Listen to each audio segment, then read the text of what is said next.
What's up, everyone? How's everybody doing on this fine Saturday? I hope you guys are having a good day. We are working on some new things. We're pushing buttons and getting things done. So it's been a busy day. It's been pretty busy. Got a lot of stuff done this morning. Got some stuff yesterday done during the day off. Been watching a lot of shipping container videos. That's been fun. That's been fun. But it's educational.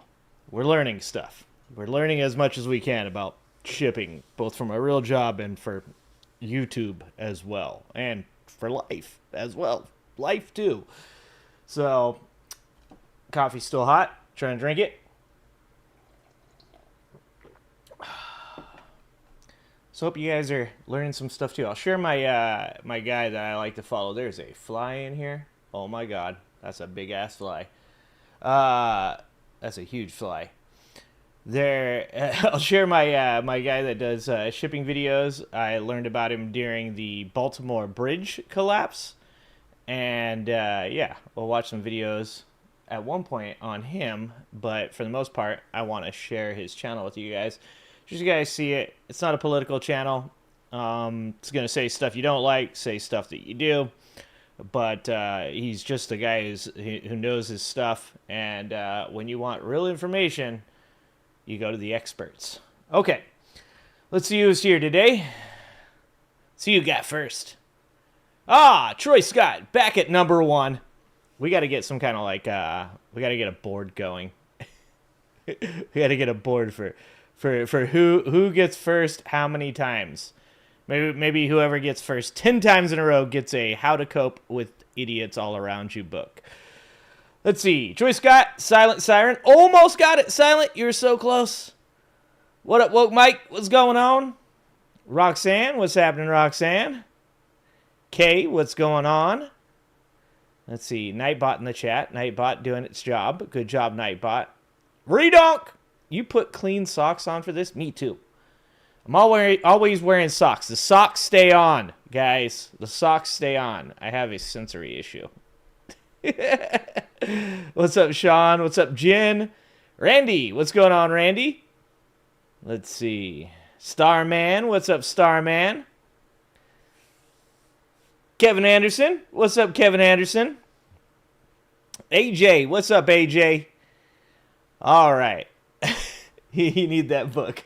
All right. Well, let's I'm gonna get this fly, dude. Me and this fly are gonna have problems today. It's gonna happen.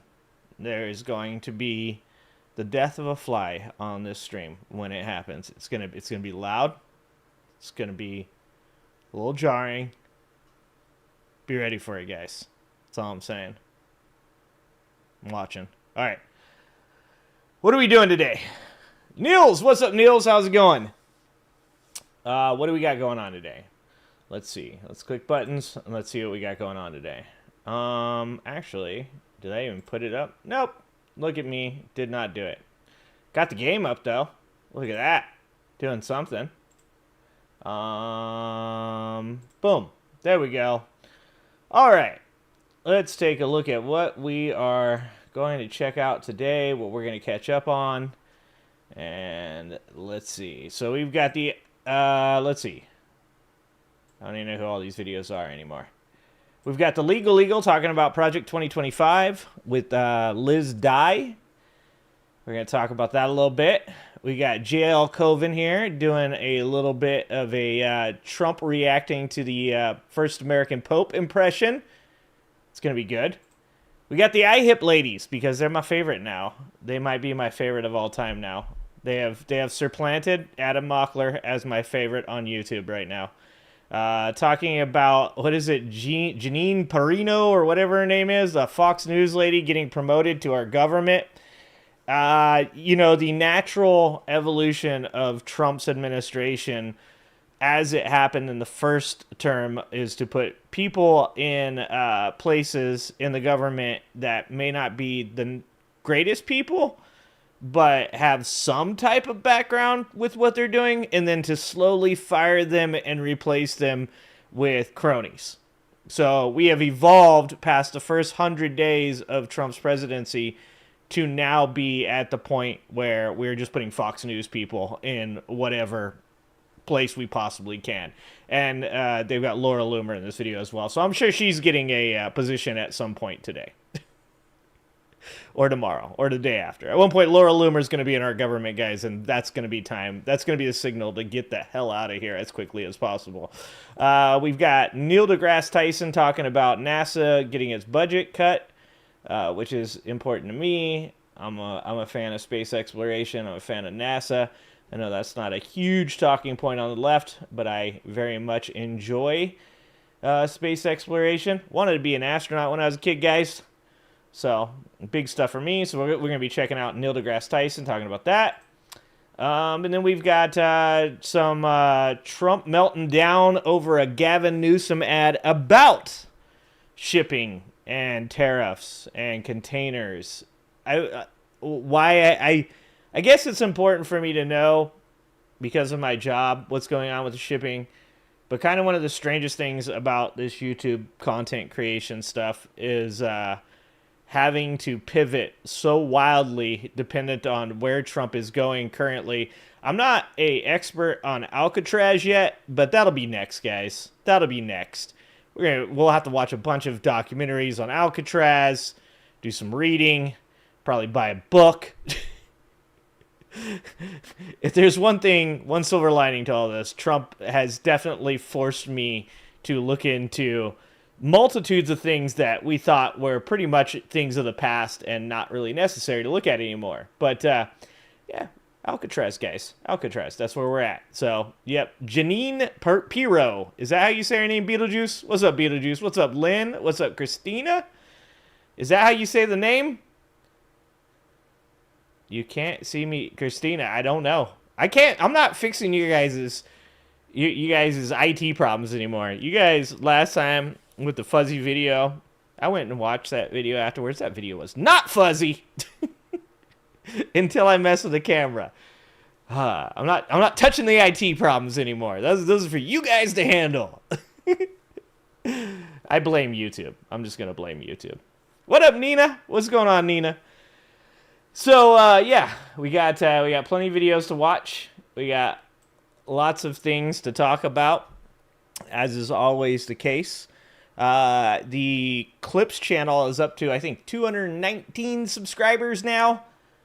So we're motoring right along. If you haven't subscribed to the Angry Ginger Live Clips channel, that's the name of it, Angry Ginger Live Clips. It's so if you don't want to sit here and listen to 3 hours of me talking, you can go watch the 1 hour videos, the half-hour videos, and the 10-minute videos. That is taking up the majority of my time as far as editing goes nowadays. I still have an interview that I need to edit that I'm probably going to do either Sunday or Monday. And then we'll have that video out on Troy's favorite topic, unions. Make sure to tune in for that one, Troy. Yeah, so if you guys haven't subscribed, please do. If not, it's okay. But we are trying to get that channel to a point where enough people are seeing it. It's generating a pretty good amount of views, actually. It's generating about 2,000 views a day, which is more than what I'm doing on this stream, because I've made this channel more of the live stream channel, and that's kind of what we're doing. This is where the community hangs out. So I'm on my laptop. It shouldn't be that way. I can't. Christina, we need to get pants off mess around us in here to deal with people's IT stuff for me. I didn't do it, Christina. It's not my fault. It's not my fault. I didn't do it. You think Gavin Newsom will be the next presidential candidate, Troy? It's probably a pretty good call. I mean, if you want to talk about a guy that most likely, God, I sound like Chris Collinsworth. Now, here's a guy, if you want to talk about somebody that probably, ticks off all the boxes for, the establishment Democrat, look good, feel good, play good Democrat playbook. I'm guessing Gavin Newsom probably the best bet for that. Not my choice. Not who I would be looking to do. I don't like kind of the weird reaching across the aisle to MAGA stuff.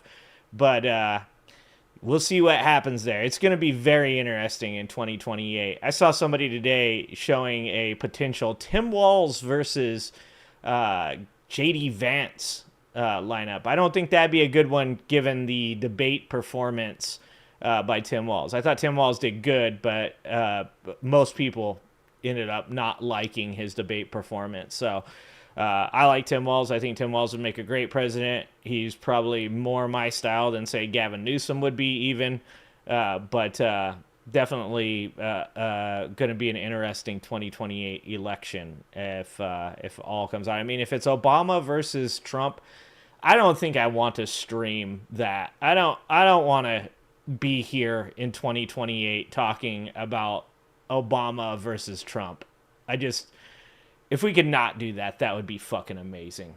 I don't think Gavin will win, though. People don't really like him. Yeah, that's the problem. I think Buttigieg is probably a better call than Gavin Newsom. That's what I mean. There's too many people on the left that don't like Gavin Newsom. I think you end up with the same issues that you ended up with Kamala. You know, like, for too long, California's government's been demonized both by the right, obviously, and then by the left as well. I do think that California, I think most people would agree that California is the most progressive state in the union. I think that overall, I think we just became the fourth largest economy in the world, beating out Japan, which is probably going to make our way higher as the global economy finds itself on rocky ground. But I think a lot of what California gets as far as the disrespect, guys, is unfounded. But I also operate off of what is, not what I think it should be. And I don't think that Gavin Newsom will have the support of the progressive wing of the left. So it's a real strange world we live in, because the determining factors as to who is going to be the candidate isn't going to be the people. It never has been. It's going to be determined by who has the most money, as is often the case. And, I like what Bernie Sanders and AOC are doing. I like what Tim Walz did. And I would like to see a different candidate. I think that the left, once again, will probably make the mistake of not leaning into its progressive values, straying away from it, and trying to pull over conservatives that will never, ever vote for a Democrat, which in my opinion is a losing strategy. But, I don't get paid to do that kind of stuff, so I'm not the expert there. But I don't think Gavin Newsom wins if he runs. That's my personal opinion. I think it's Charles Barkley said that he'd like to see Josh Shapiro run. And he said if Josh Shapiro doesn't run, or I think one of the guys from Maryland as well, that he just wouldn't vote. He wouldn't vote. So there you go. It's already setting up, right? Yeah, the Charlie Kirk thing, Christina. Yeah. Okay, California's gun laws aren't even that bad, Troy. Like, literally, that's what I'm saying is a bunch of people that have never experienced living in California like to talk about California. When I bought a gun, it was the easiest fucking thing in the world. There's no issues, no problems. Like, the idea that, like, I need to have, like, a Tech 9 is just kind of dumb. I don't need a Tech 9. I don't need an AK-47. So, I mean, if that's what you're talking about, sure. But, like, the people that are like, it's so restrictive. It's so restrictive. No, it isn't. It isn't fucking restrictive at all. I literally fucking walked in, fucking did my background check. It took like 10 days. Bought a gun. But once again, like I said, it's all people. They have a 10-round magazine. That's a problem. For what, Troy? What are you shooting that you need more than 10 rounds, bruh? Like, I love how people, like, gun people, and believe me, I know a lot of liberals that are gun people, talk about shit that will never, ever matter in their lives. Ever. I can't have more than 10 rounds in a clip. What are you going to do with your 10 rounds? What do you expect to do in the next, let's say, 10 years with 12 or 16? 10 days for a background check. It's not ridiculous when you're trying to keep guns out of hands of people that want to harm children or are not good people. Like, you see, this is where the left loses me on some things where they go too far. The right loses me 100% on guns. 100% on guns. This is like, there is no place really in America that's that bad as far as like gun control goes. I mean, if you're a right-wing person, like 10 days to get a gun is not that big of a deal. I mean, it should never be an issue, but whatever. Like I said, that's where the right, like, they go fucking way off with that shit.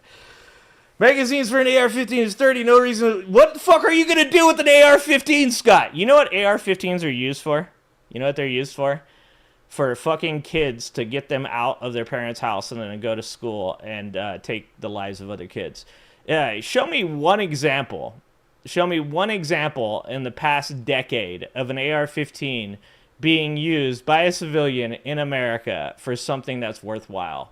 Anything. Anything at all. You can't. Because there is no examples. The only thing that AR-15s have been used for, and even that, saying AR-15 is like kind of dumb. It's more than AR-15s. AR is just the name of the brand.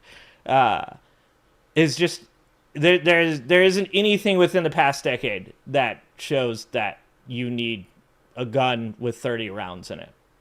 It's crazy. Anyways, I'm gonna sit here and talk about gun rights for like the next half hour if I do this. We can't do that. Background checks should be minutes, not effing days. That doesn't even... See, this is what I'm saying. Sometimes you guys make no sense at all. Background checks take way longer than minutes. How many background checks a day do you think are being done in California? Like, I don't think you guys ever think past, like, being upset. It's like, it's just what upsets me. That's the thing. I'm mad about it. And there's no reason that this could possibly exist. A background check takes a long fucking time. You have to get that in the hands of people that have to do fucking probably thousands a day of background checks. Like, it just, like, do you think we operate off of fucking, like, quantum computers? Like, how fast do you think that this system works? Our government's infrastructure is absolute garbage. Especially its tax. Exactly. Well, I know you know that. I know you know what that means. Michelle, what's happening? All right. No, they're in Texas. It doesn't take minutes to do background checks, Troy. They don't do background checks. They don't do extensive background checks. They probably check your criminal record, and that is it. There is much more to background checks than just being like, it looks like you haven't currently been murdering anything that you're not supposed to. So here you go. Here's a gun.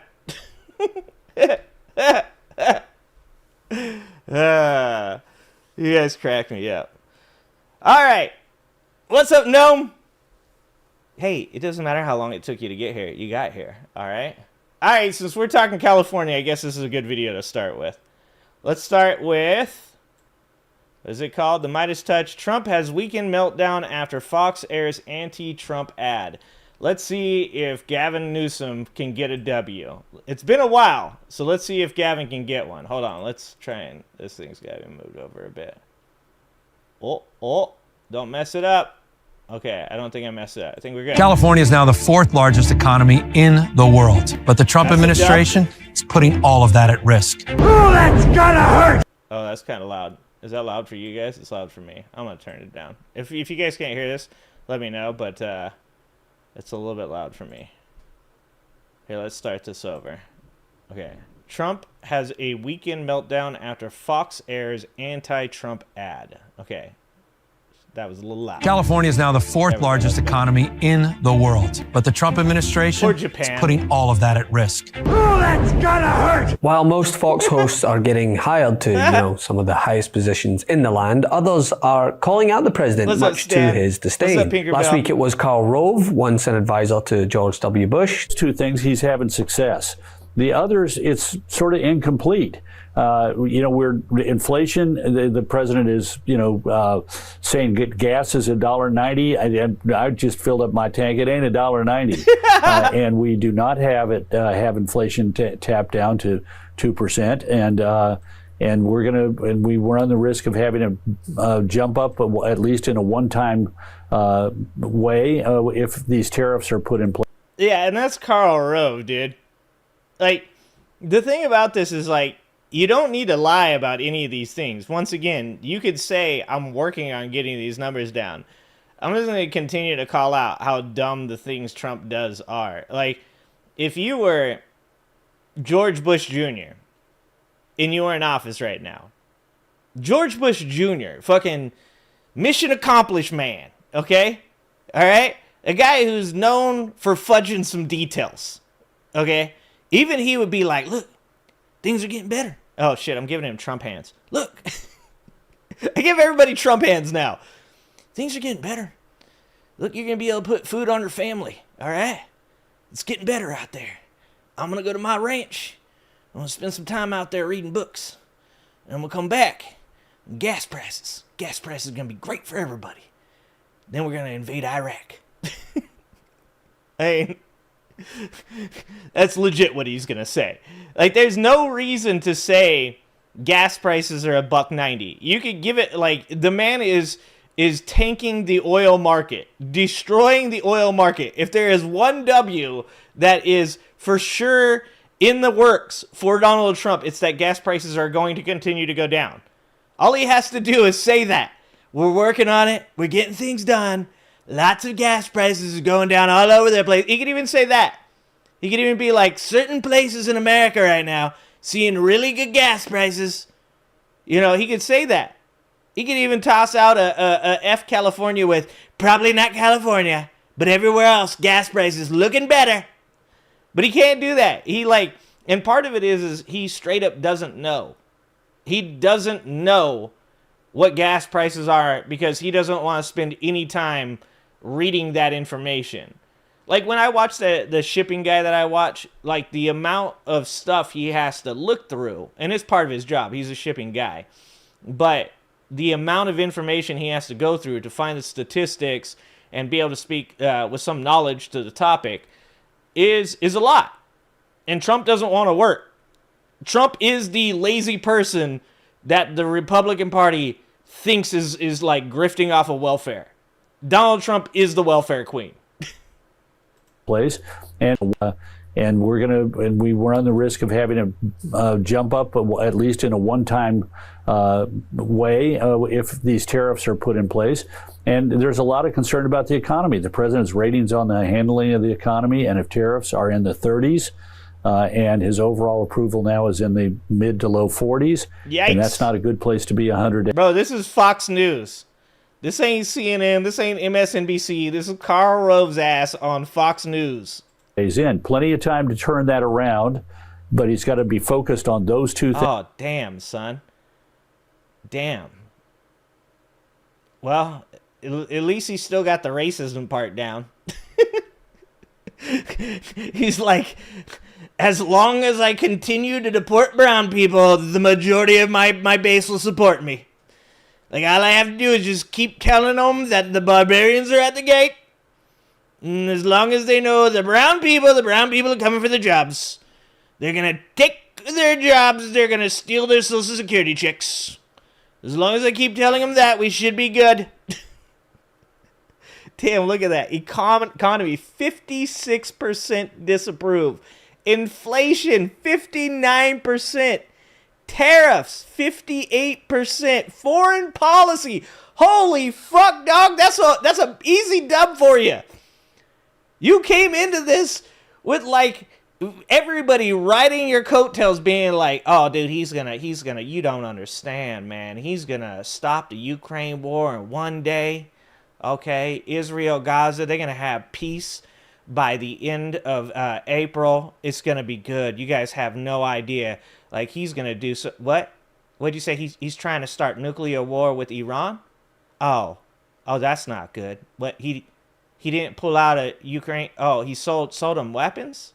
Oh, he's gonna do what in Gaza? That's an easy W.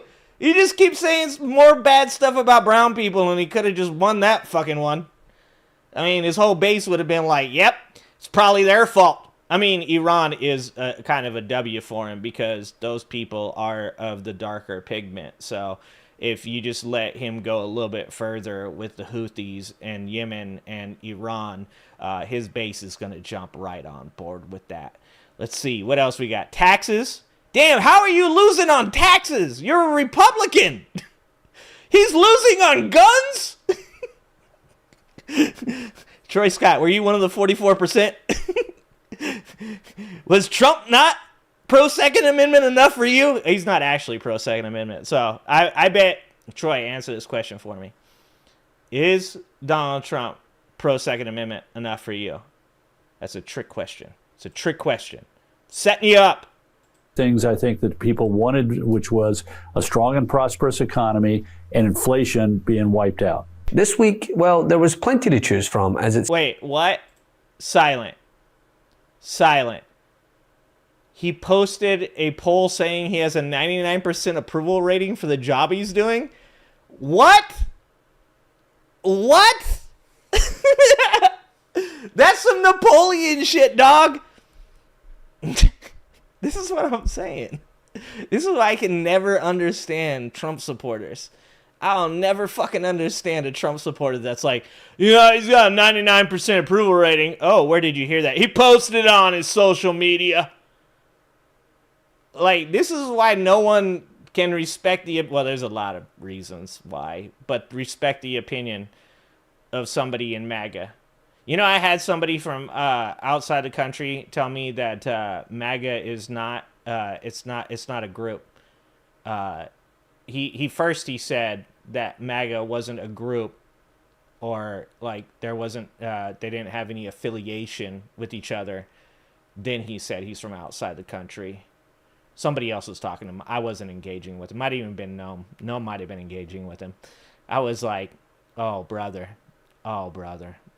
you gonna find out when MAGA comes to your country. You're gonna find out they're not just a group. They a cult, dog. They a cult.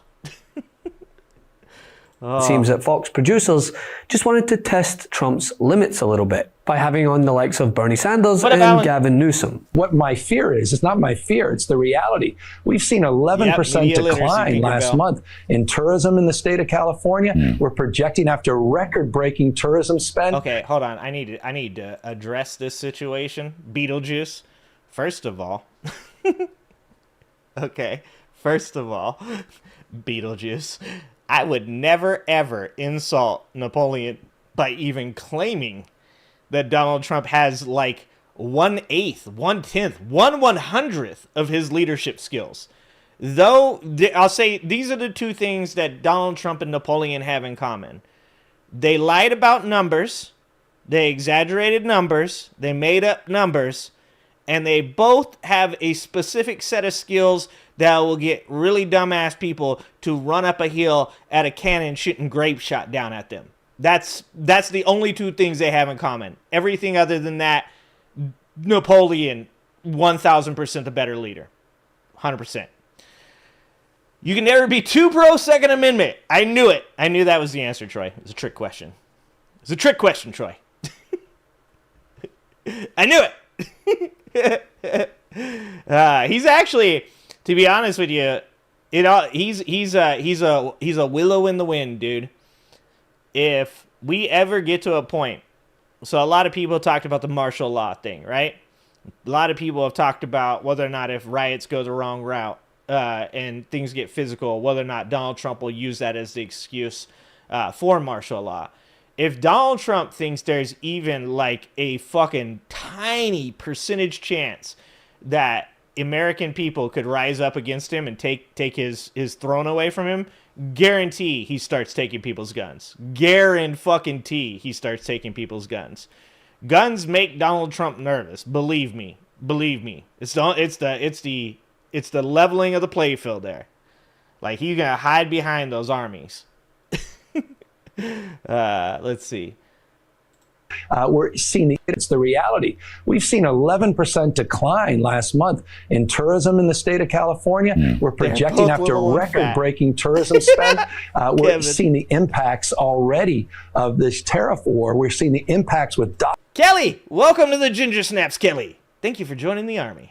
Workers. We're seeing the impacts with truckers, with small businesses, with my own eyes. This is not an intellectual exercise. So if it wasn't so chaotic, I would at least engage in a very, I think, reasonable conversation about addressing those issues with a little bit more muscularity. But this is recklessness. And I cannot impress upon you, you know this, the impacts can't be unwound quickly and easily. And I fear that Geneva is not.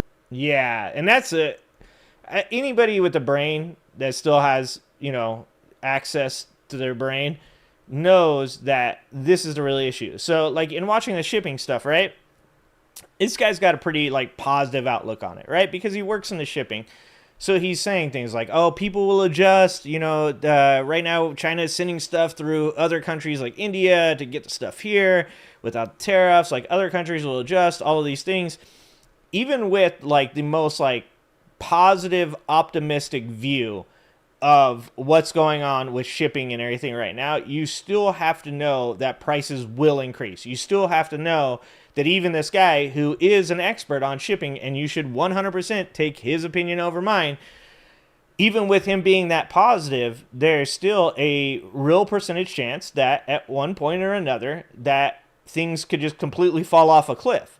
And that's because Donald Trump does not lead with any consistency. He doesn't disseminate information in any way that's, like, stable or helpful. He just wakes up every morning and decides who the fuck he hates and what's the worst thing you can do to him. So if you happen to be China at that time, then you're going to get the 145% tariff. If you've backed him down by calling his bluff, then he wakes up and he says China gets an 80% tariff. But then the next day, he might be mad at China again, so he might go back to 145%.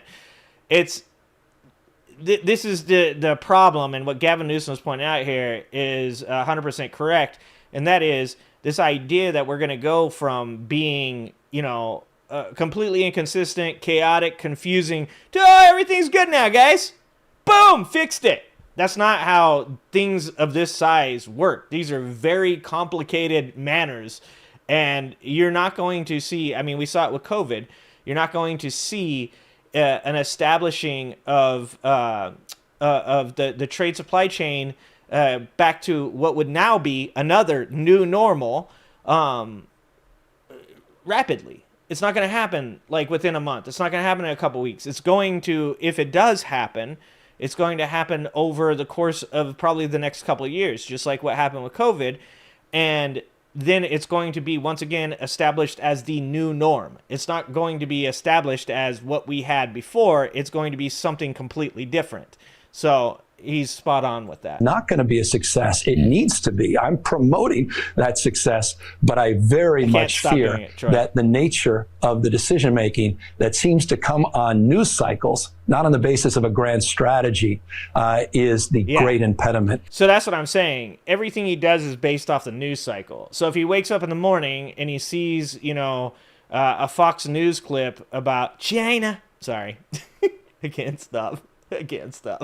If he wakes up in the morning and sees that China's mad at him about something, or they've put out a new short of him fucking sewing "Make America Great Again" flags in a warehouse somewhere, then tariffs are back on 145%, and it's based off of just how he feels that day, and no leader can lead by doing things in that manner. Like, there is no business that you can work for ever in your life that flies by the seat of its pants as much as Donald Trump does. Also, I've decided, guys, instead of saying 100%, I'm going to say 145%.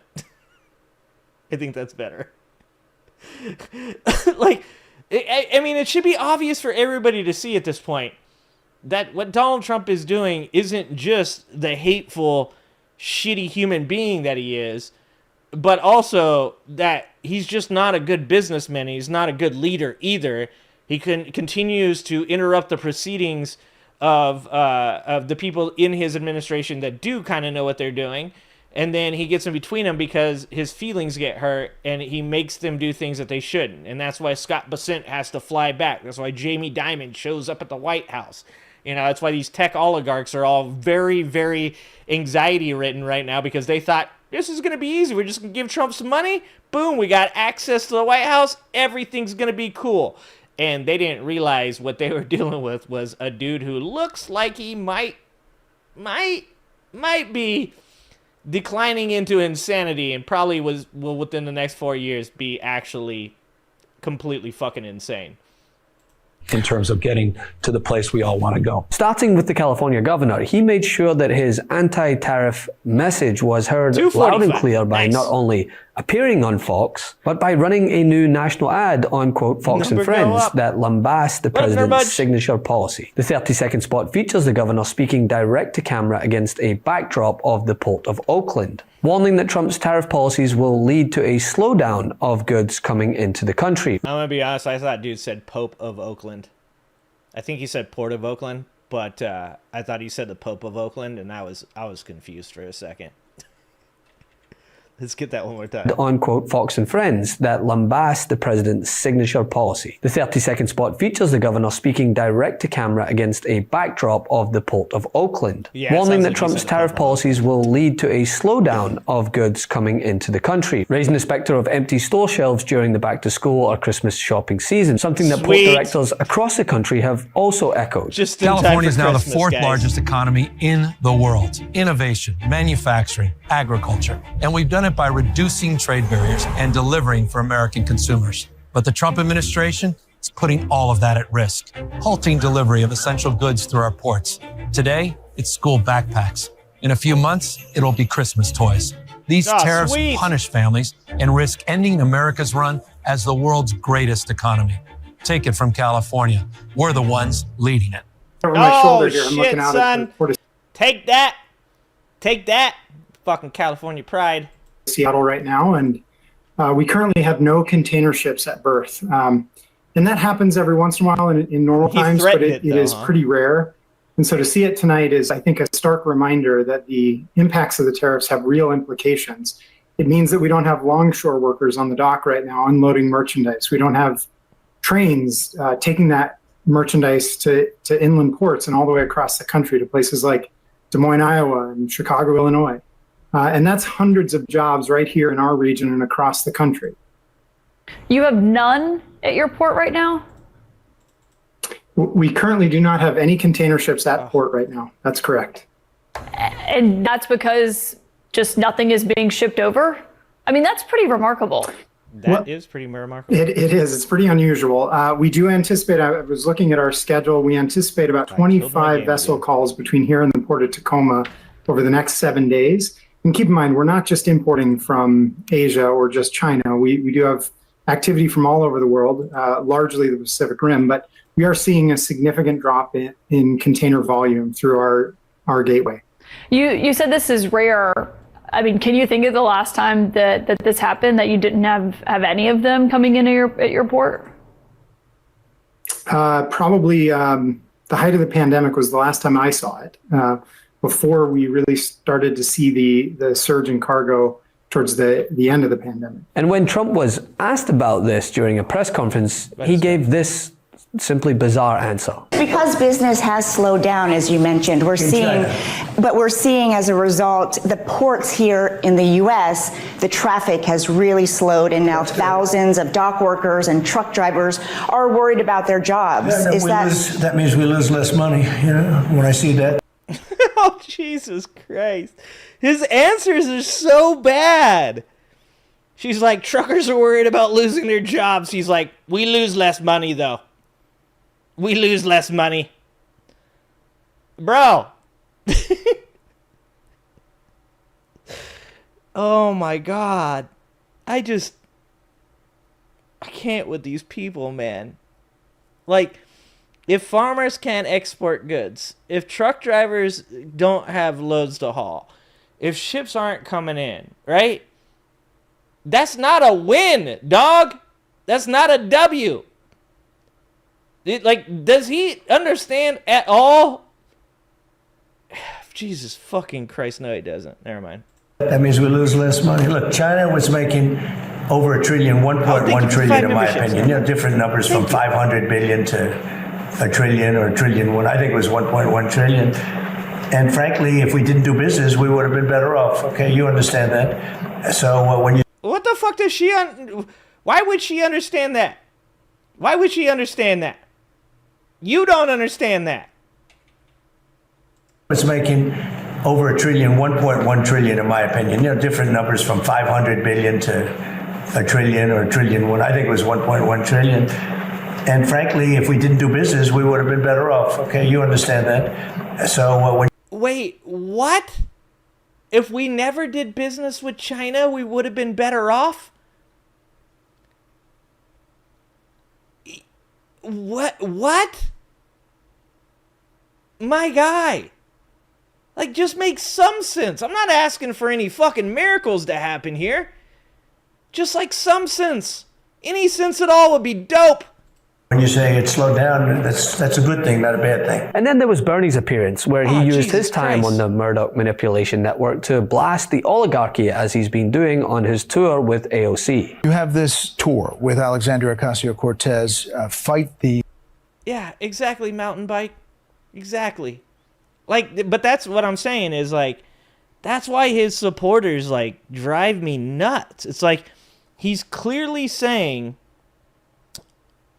the people like myself don't get as much money as we would like to get from these people. So we're trying to force them into a situation where they have to give us more money. And you're like, doesn't that mean that people are going to lose their jobs and like the exports that currently like farmers need because we produce too much, so we send it overseas? Like, doesn't that mean that those people are going to lose their jobs? And he's like, everything's going to be fine.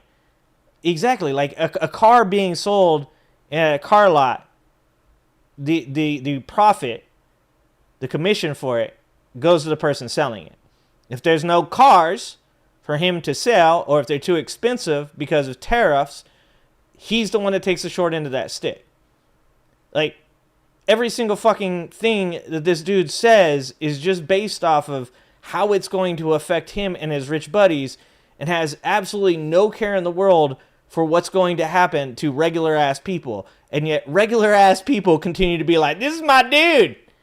Hell yeah, brother. He owns the libs. You know what I'm saying? He's owning you, dipshit. God damn it. What up, Captain Spock? The oligarchy. You've seen big crowds. Huge crowds. Explain it. Why do you think it's happening? What up, Cajun? I think, and by the way, we actually have information on this, Brett. It's just a revolving door of people on Fox News, Democrats going on Fox News, Republicans going on Fox News, and going, yeah, nothing he says makes sense. It's really weird. It's not just, I'm an independent. We attract a lot of Democrats. It is not just Democrats coming out to our rallies. It is Republicans. It is a lot of independents. And why is that? I think there are a few concerns. Number one, when Trump gets inaugurated, and standing behind him are the three wealthiest guys in America, Musk, Bezos, and Zuckerberg. And standing behind them are 13 other billionaires that Trump has appointed to head up major government agencies. People are really saying, really?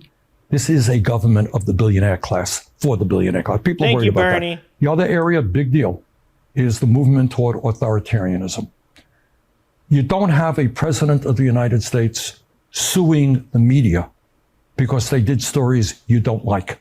Exactly. You don't have federal agents picking up college students who may have come from another country, throwing them into a van taking them to a detention center without any charges being leveled against them.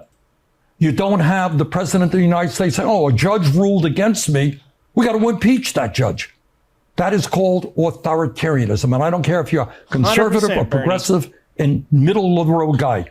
I would hope we all stand together against that movement. Now, if Trump's Truth Social rants last week against Fox were anything of an indicator, I can only imagine that he's warming the fingers up to unleash as his once prized megaphone airs anti-Trump ads to its viewers. Viewers who are already turning on him in droves. President talking tariffs and the economy. If you look at our new Fox News poll at 100 days job approval compared to other presidents, there you see the president at 44%.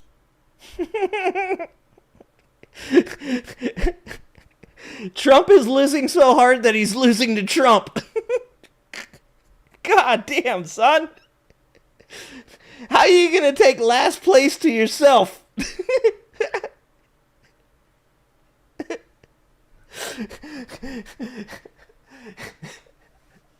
He's like, I beat myself. I've got the lowest number, just like golf. Just like golf, guys.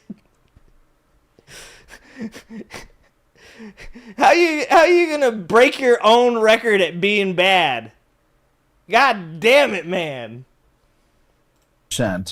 And you see his first term at 45% at this mark, the 100-day mark. We have other new polls that are revealing some concerns about the economy. Let's talk about that. Okay.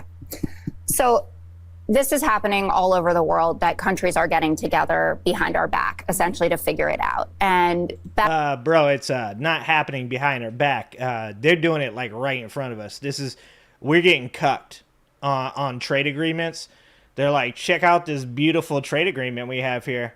Watch us put it into the works here. Watch us agree on it. Oh, that was good. Yeah, you like that? Oh, feels good for me.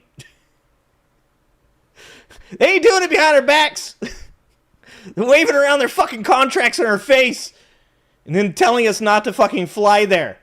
Bessent gave an interview with CNBC. He was also before Congress and has admitted that we actually haven't spoken to China at all. You know how Trump said we were out there, and I've been talking to Xi and Bessent, and credit to him that he wasn't going to lie about it. He says that that's not true, that we have 18 countries that we're targeting, 17 we've had conversations with, but not with China, which is the main issue here. And where he would have had the most support if he had said, I want to reevaluate our China trade policy. And now CEOs are feeling more emboldened to come out and talk about the real risk to their companies and to the American public from these tariffs. Like the Mattel CEO gave a lengthy interview where he talked about the increases in prices of toys, and that we do a lot of our toy making in the creation process here in America, but the manufacturing has to happen in China. Prices will go up. Microsoft says prices of your export. Because the children's tiny little hands can work on the doll. Dude. Holy shit, bro. Like, the things that people on the conservative side find amusing nowadays is just kind of fucking sad, dog.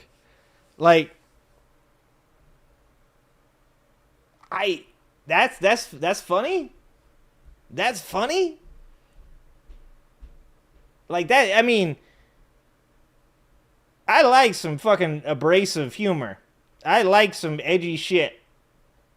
That's funny? Dog, that's what you got? That's why you're on Fox News, though. I get it.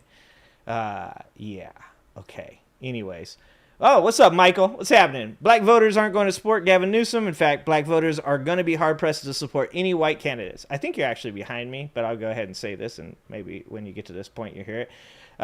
Who would you vote for, Michael? I would like to hear who you'd like to vote for. Who you think would be a good person to be up there? Because this is where we're at, is we got to figure out what's the candidate that's going to make the most sense to put up there.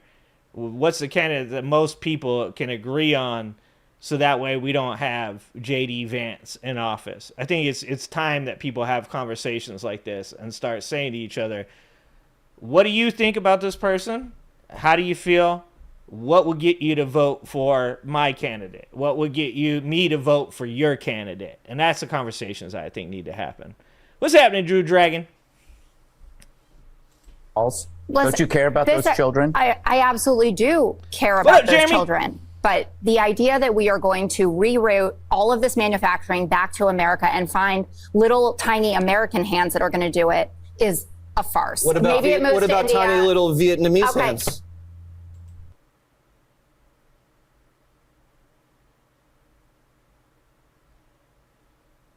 I'm not allowed to say what I'm about to say, so I'm just going to not say it. There was a very... So stop with the hands. It's distracting. He started the hands. Don't blame me. His hands are already tiny. The executive director of the Port of Los Angeles talked about what's going on there. 35% down in terms of volume. He says truckers are going to be laid off. Dock workers are going to be laid off. Yeah, this is too. It's like they know all of this shit she's saying is actually true. So it's like, just make jokes, bro. Make some racist jokes, and the MAGA people will they'll laugh at that shit. Like, they're not gonna hear a single word she says. It's like fucking Charlie Brown, womp womp womp womp womp womp womp, and then fucking Greg Gutfeld jumps in with a Asian kids small hands joke, and it's like that's the distraction. That's all they care about, though. That's a big deal. It's always what's gonna happen. And it never happens. And it never happens. It's not true that it doesn't happen. Prices are already going up. Layoffs at Mac, at their Lehigh plant, 10% of their force. These are real consequences. Can't get enough Meidas? Check out the Meidas Plus lady. Substack for ad-free articles, reports. Solid effort on trying to get those dipshits to actually talk about something that matters. If you talk about anything that matters, then they look like idiots. So, of course, they're not going to talk about anything that matters. They just want to talk about goofy shit. They want to plaster pictures of immigrants on Fox News and claim that they're all doing the worst stuff possible. Like, that's all. That's the entirety of their personality. Their personality is make MAGA fearful, make stupid jokes to entertain them, own the libs, guys. That's all these people. That's all they care about. So, yeah. All right. Whatever. Yeah, we'll have to see. I don't know. I mean, for me, Bernie's too old right now, and I don't think Bernie wants to run. But I love Bernie's ideas. I think Bernie's a good person. I love that Bernie was a part of the civil rights movement. I love that Bernie actually got out there and protested and got arrested. You know, I like dudes like Al Green and Bernie Sanders and John Lewis, people that actually like did something. Like, they don't just talk the talk, they walk the walk. So, you know, where I'm at, or the people that I want to run most closely have the values that I have. And that is, I think we are headed towards a time where American workers shouldn't have to work 5 days a week, 40, 50 hours a week. It should be a 3 or 4 day work week with UBI to help. I think that single payer universal health care should be a thing, like, right fucking now. I think that obviously we should have progressive tax on billionaires. That's parallel to what we had during Teddy Roosevelt. So, I mean, when we talk about those values and who I think most expresses those, I don't think there's a person out there other than AOC. I mean, I like AOC. I like Jasmine Crockett. I like Bernie Sanders. I like Katie Porter. I don't think that she's maybe the right person to run for president. I like Jamie Raskin. But, you know, I don't know that Josh Shapiro's the dude for me. I don't think Mark Kelly's the dude for me. I don't think Pete Buttigieg is, to be honest with you, because you know, his ties to that big ass company and some of the things that they've done. You know, like, for me, I kind of feel like we need a person that actually, like, has actively participated in the things that we want to be pushed forward as policy. And that number of people that have actually done those things is very few and far between. You know, like I said, Al Green, John Lewis, and Bernie Sanders, pretty much. Let's see. Oh, thank you. Kimchi, thank you for being here for 2 months. Thank you. I appreciate you. Yeah, I wish Bernie would run too, but he's already said he's too old. He said he doesn't want anything to do with it. He said he doesn't want anything to do with it. Tim Walz and Jasmine Crockett. Like I said, I like Tim Walz. Yeah, I'd love to have Kamala Harris. We tried. Like, dude, I would 100% vote for Kamala Harris again. Like I said, Kamala Harris is a much more progressive candidate than people ever gave her credit for. 100% more progressive than anybody ever gave her credit for. And, I've gone over it time and time again about the marijuana arrests. I've gone over it time and time again about the dude that was in prison that asked for the DNA test and on his 13th appeal. Like, gone over all those things over and over again. And I've even said at the end, being best faith about the argument that she wasn't right for the job, is to say that she was either complacent or complicit about at least one or two of those things being an issue. But she's more progressive than I am on the death penalty. She helped with reform across the country when it came to reducing the rates of recidivism and adding a rehabilitation program to San Francisco, one that was taken up across the country in places like Atlanta. She did come out at one point and say that she was pro legalization of marijuana. The marijuana arrest that everybody over publicized, where something like 45 people went to prison in like 7 years, and all of them had extenuating circumstances, other charges. Like, practically fucking no one during her time as the San Francisco district attorney went to jail for what they say that these people did. Like, I would love to have Kamala Harris back in there. I like Kamala Harris personally, but a lot of people apparently didn't. A lot of people weren't with it. So that's where we're at. That's why we have Trump.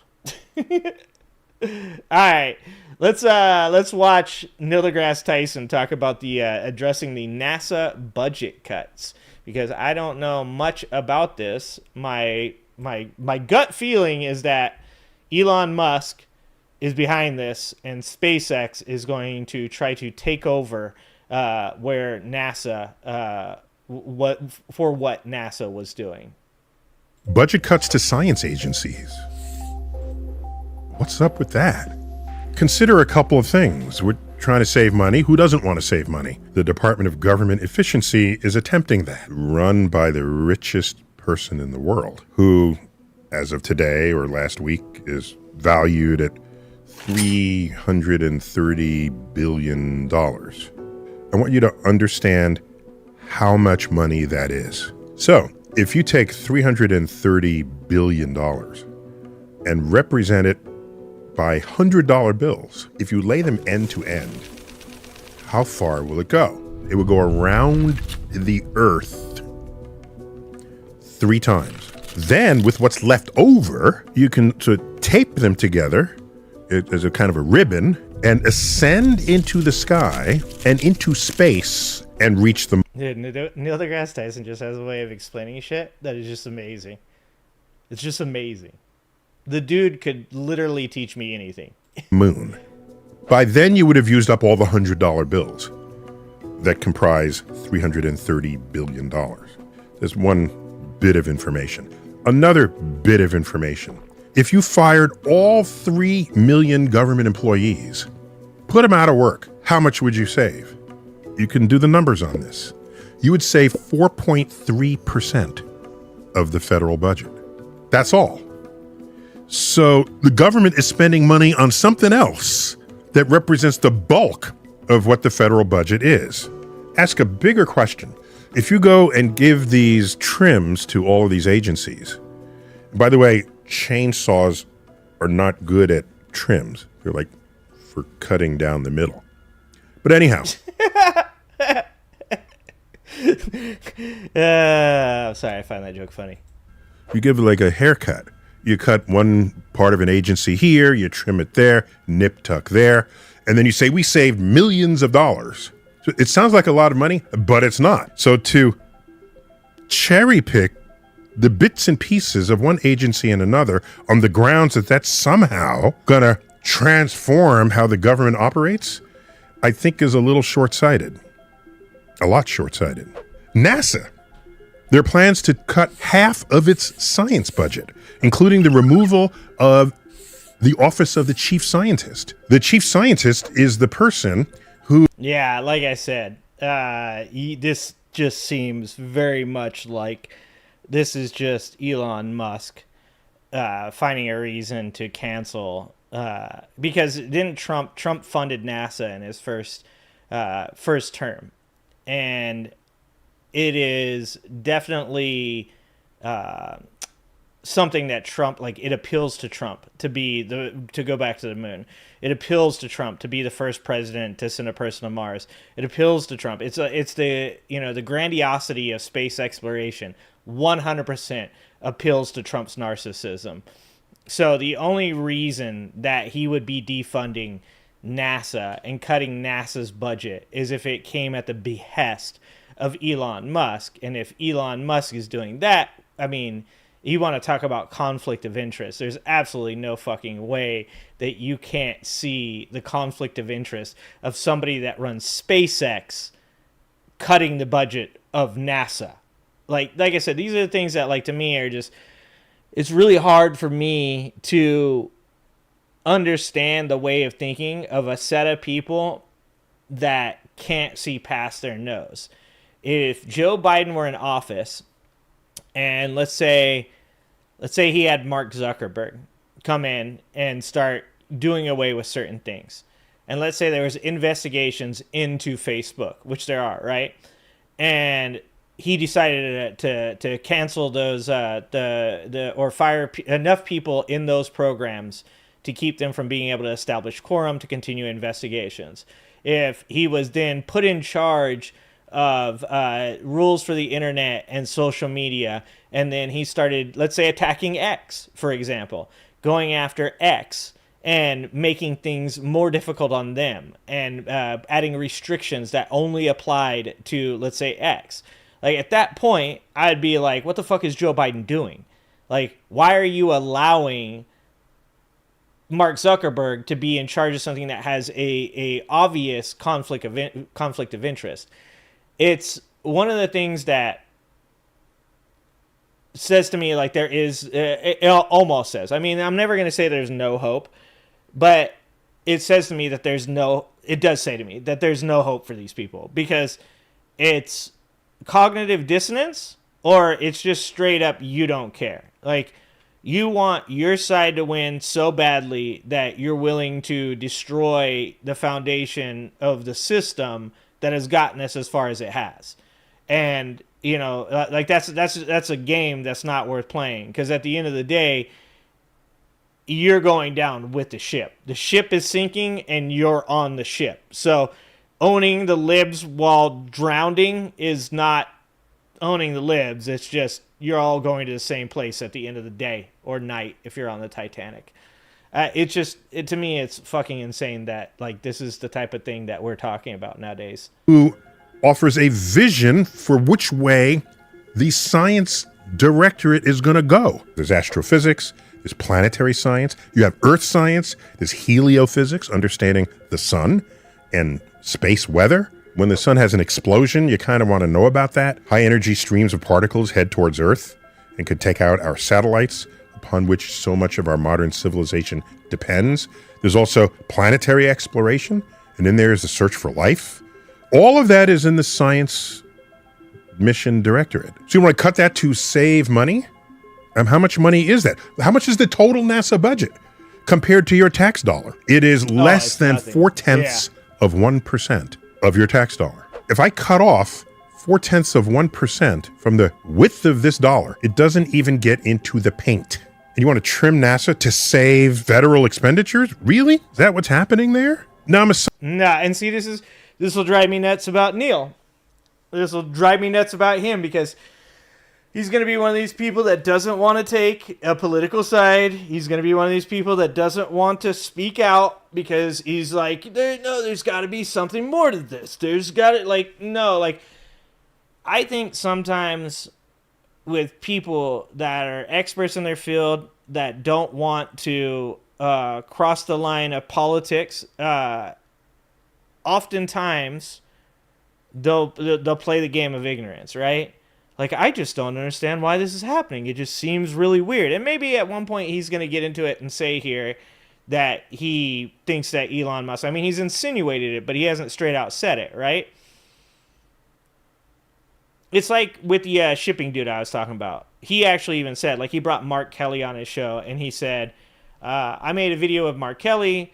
A lot of you guys got mad at me and called me a left-wing liberal, and then, you know, I made a video saying that the shipping so far is still doing okay, and it could still be fine. Then I got called a right-wing conservative.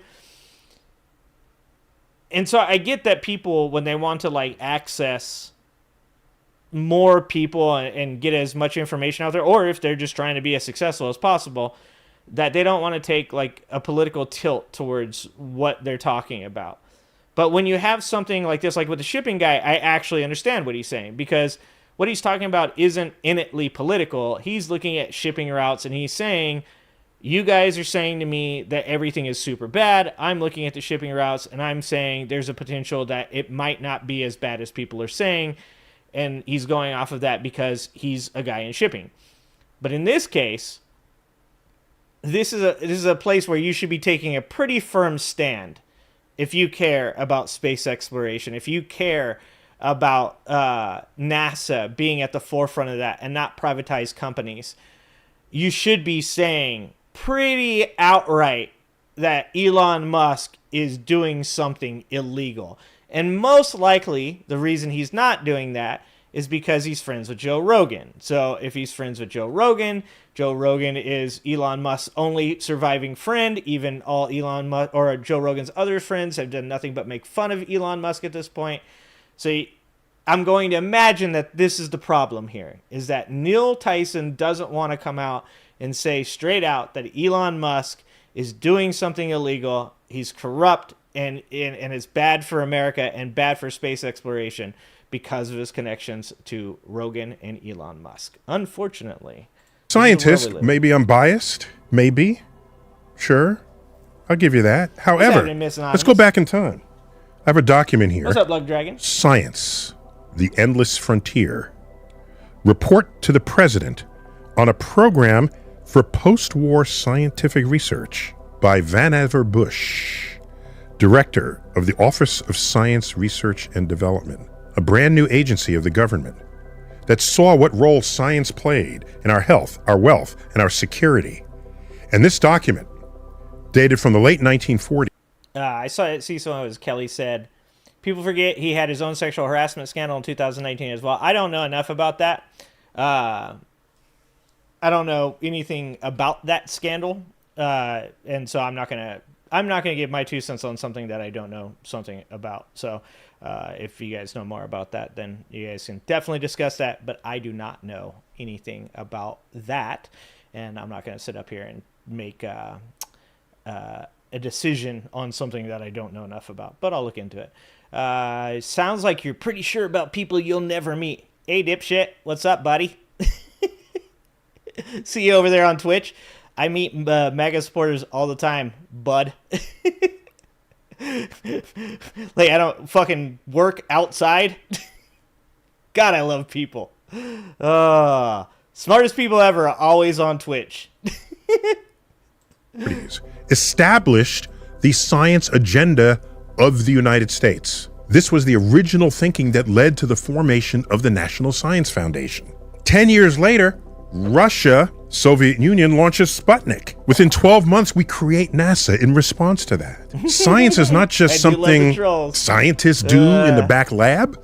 Science is foundational to our health, our wealth, our security. No, you don't see it every day because it happens in labs with nameless scientists who publish papers that only other fellow scientists recognize and can understand. But over the years, those discoveries work their way, as they always do, into our lives.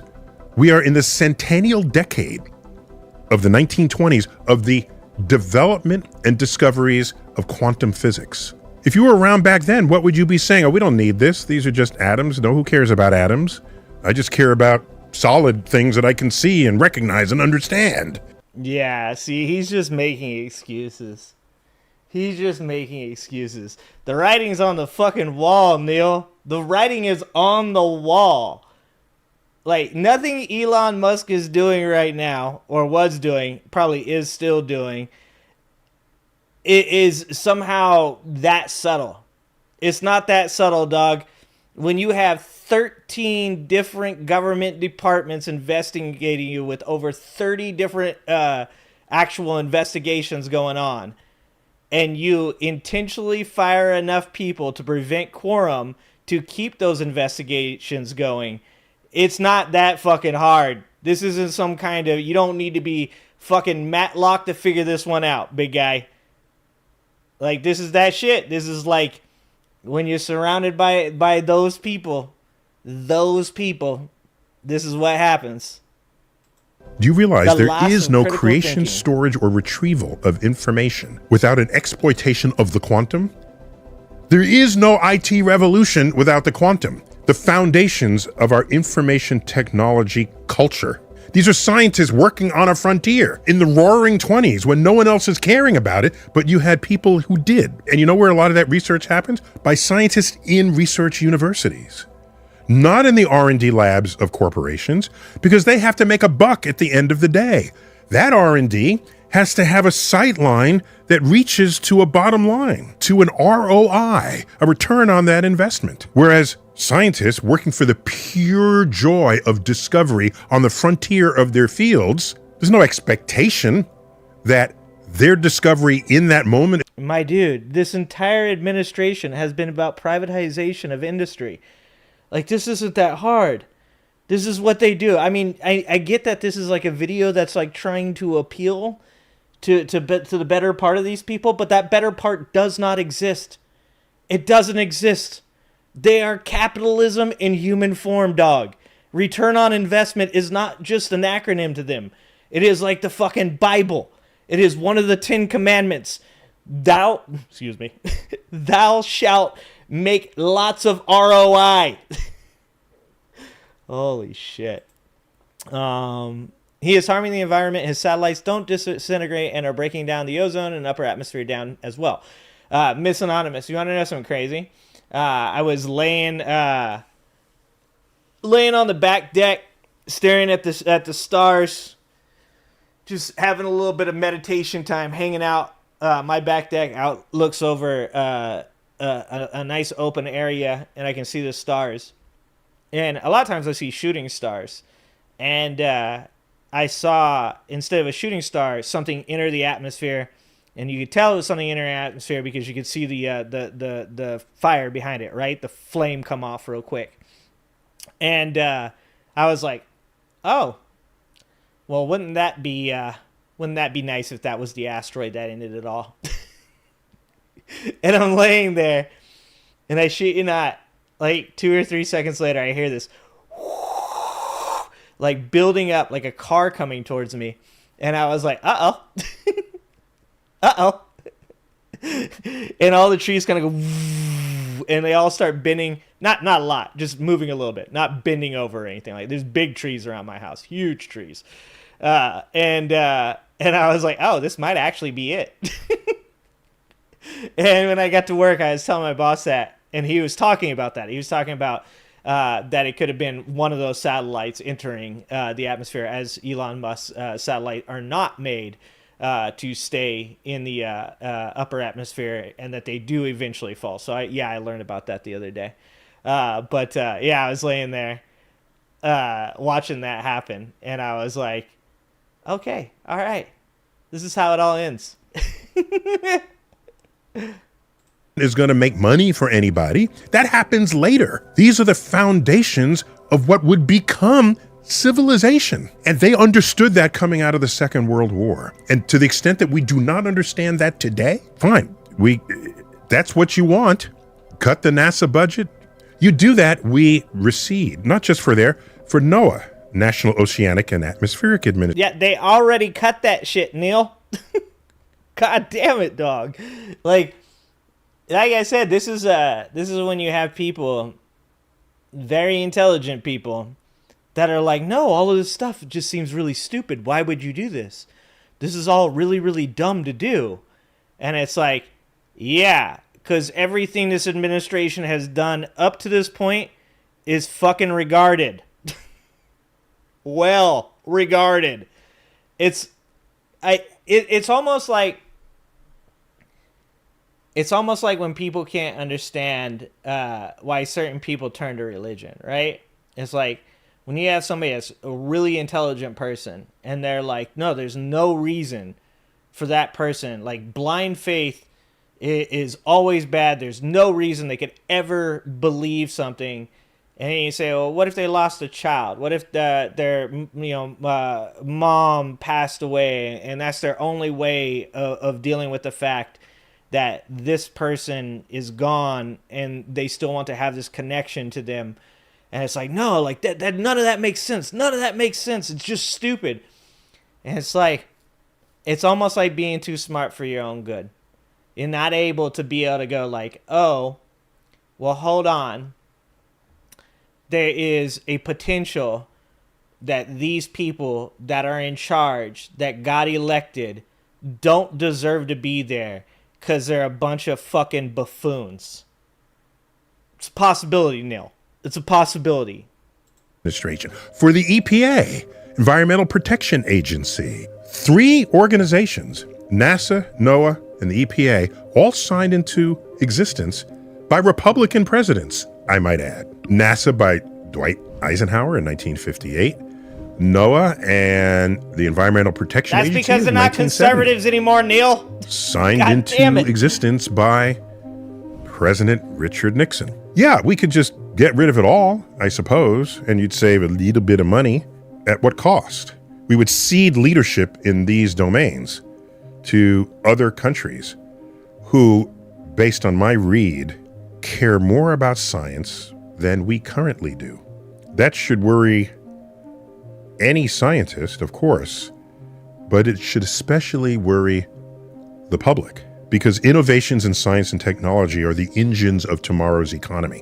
One thing that this country, the United States of America, has been really good at my entire lifetime is leading the world in science. NASA's the envy of the world, one of the shining jewels in the crown of what it is to be American, the discoveries of NASA.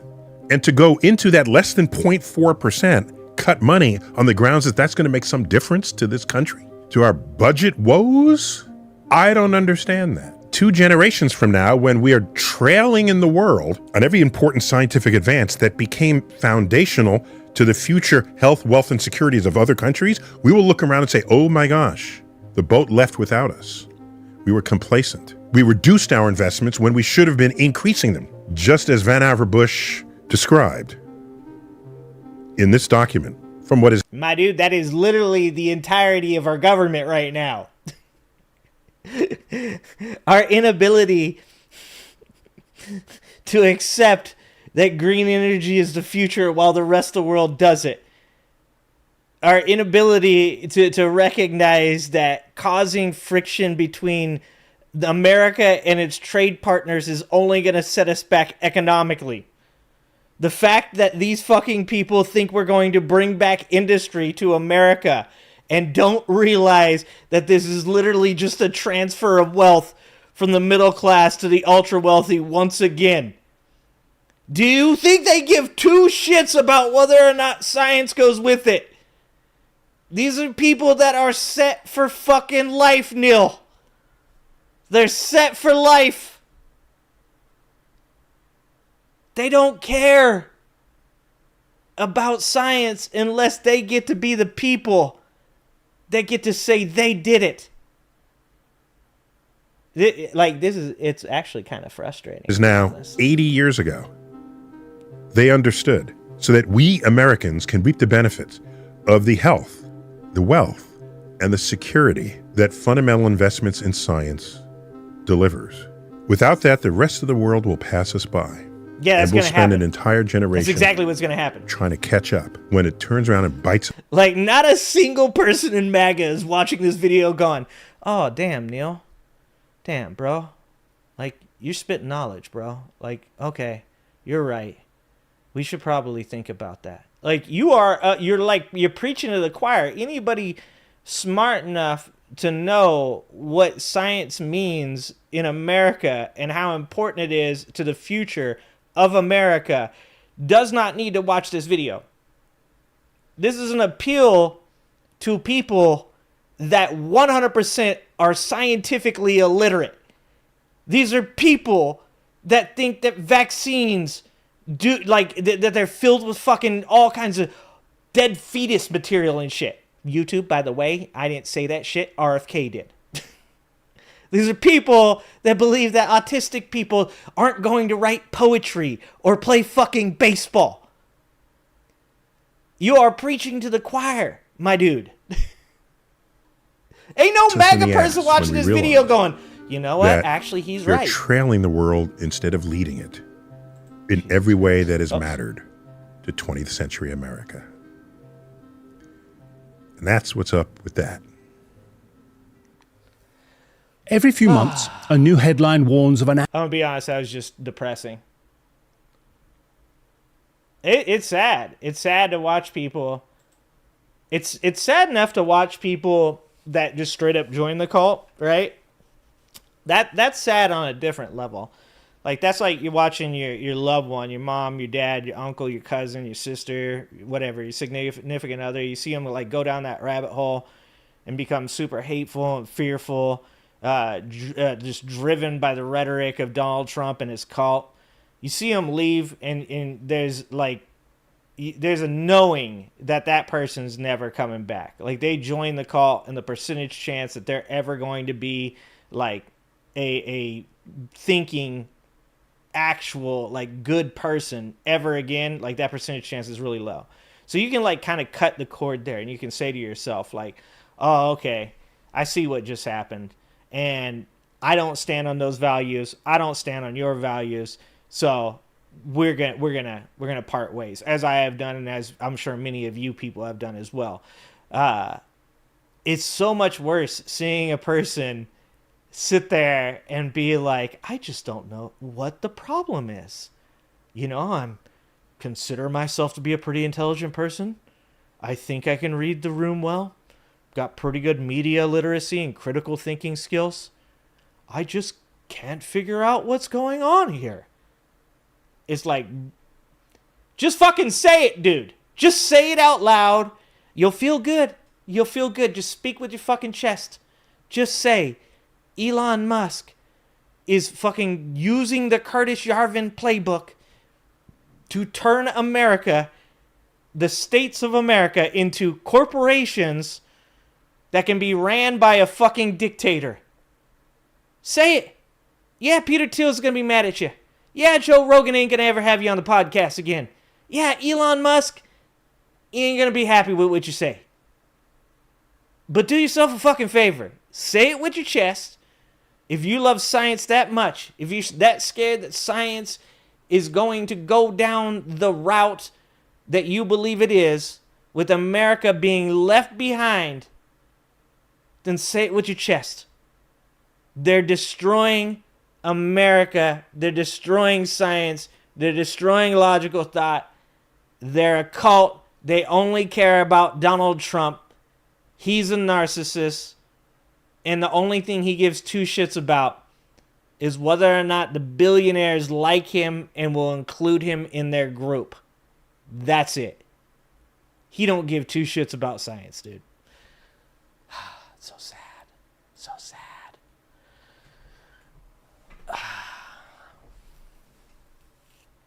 All right. What's up, Vicky? How's it going, Vicky? What's up, Janelle? What's going on, Janelle? Nah, scientists don't. Troy Scott says, NASA's all the smart scientists and none of them know how to go to the White House and flatter and kiss President Trump's ass. It's not how scientists work, bud. It's not how they work. What's up, Dr. Don? Expat in Mexico? I'm coming, Dr. Don. It won't matter when we all go to heaven. At least that's how you think they feel. Yeah. Probably. Can you imagine getting up there to the fucking pearly gates and God's like, you spent all of your fucking life owning the libs, dog. You don't get to come in here. Oh, I hope I'm at the pearly gates when that shit happens. I want to watch all the MAGA people get turned away from the pearly gates.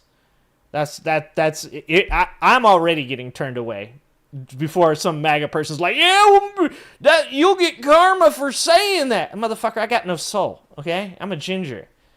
That's been predestined for me, dog, okay? So I'm up there watching your dumbasses think that you going somewhere. I'm gonna be laughing so fucking hard. I'm just gonna be sitting on the side of the path.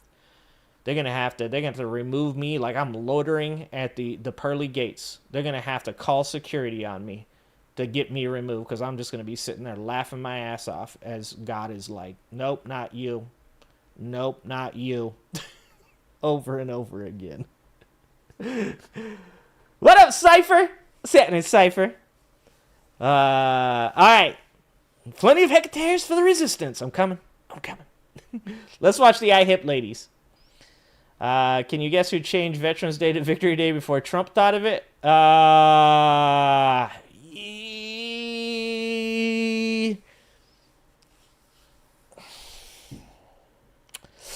Eisenhower? I don't know. I need multiple choice. Oh no shit. The one thing about the Russia thing with the World War is one of the weirdest things that has always been, one of the things that has always, let me rephrase how I said this. One of the weirdest things for me, strangest things for me about rhetoric in America about the world wars is that Russia lost a fucking bajillion people. That's a real number because we live in Trump times. So I can say bajillion and it counts. I can also say buttload and fuck ton. Those are also real numbers in Trump's America. Okay? They lost a bajillion more people than we did. Specifically at, the Battle of Stalingrad, right? It's the one where the Germans completely demolished that city and Russians continued to feed troops to it over and over and over again to hold the line until winter. And then they forced the Germans to surrender during winter. Always a bad idea. Never fight in Russia during the winter. So it would actually make more sense to me that Russia has a day celebrating that victory than America. Like, we didn't even want to be involved. Roosevelt had to be convinced by Churchill to involve America in that war, right? Like, I mean, if it wasn't for a certain event that we all know about that Roosevelt got to use as a reason to enter the war, we would have never entered the war, because American people were much like they are now with Ukraine. They were over the World War I and very sad and didn't want to be involved in another world war, which was understandable, even though we all know what would happen if we hadn't gotten involved. And actually, a lot of Americans were pro-Hitler because they're like, why should we get in that fight, bro? Why should we be in that fight? This is a distinctly American problem. Fuckton is my favorite as well, Susie. It is a metric that should be used. Oh, there you go. Michael, you've caught up. Michael, when you catch up to this, know that I know that you've caught up to where you caught up. Michael says, I'm super behind, about 41 minutes. I could definitely vote for Kamala again. I'm a bit hasty because I do like Tim Walz. If she were a bit older, I'd consider Jasmine Crockett. We are on the same page, my dude. We are on the same page. See, that's what I'm saying is, so I'm pulling a little bit of a Neil Tyson here, right? I'm hedging the things I'm saying because I'm not sure if I'm right or not about these things. So I don't want to speak really affirmatively to who I think I want to be the president of 2028 because of the fact that, like, I'm still not sure that what I think is right, right? But, I mean, the honest thing to say is that those are the people, like I said before, that most parallel my values. And if I want a person that represents me and the things I believe, then it would be one of those people. So, right there. You could also use a gorillion. A gorillion. A gorillion. That's a good number. Trump will make no one want to move to the USA so he can be like China and Russia. It probably VD, and VD does hurt. I don't know that from personal experience. It's just what I've heard. All right, let's watch the IHIP news ladies talk about desperate Trump's Fox News nomination backfires. Laura Loomer freaks out. Let's watch this one. MAGA is just unbelievable, you guys. Laura Loomer, I'm just going to read to you what she posted. And I want to remind you, she has the president's ear exclusively. Listen to this. This is arguably... Oh, dog, no.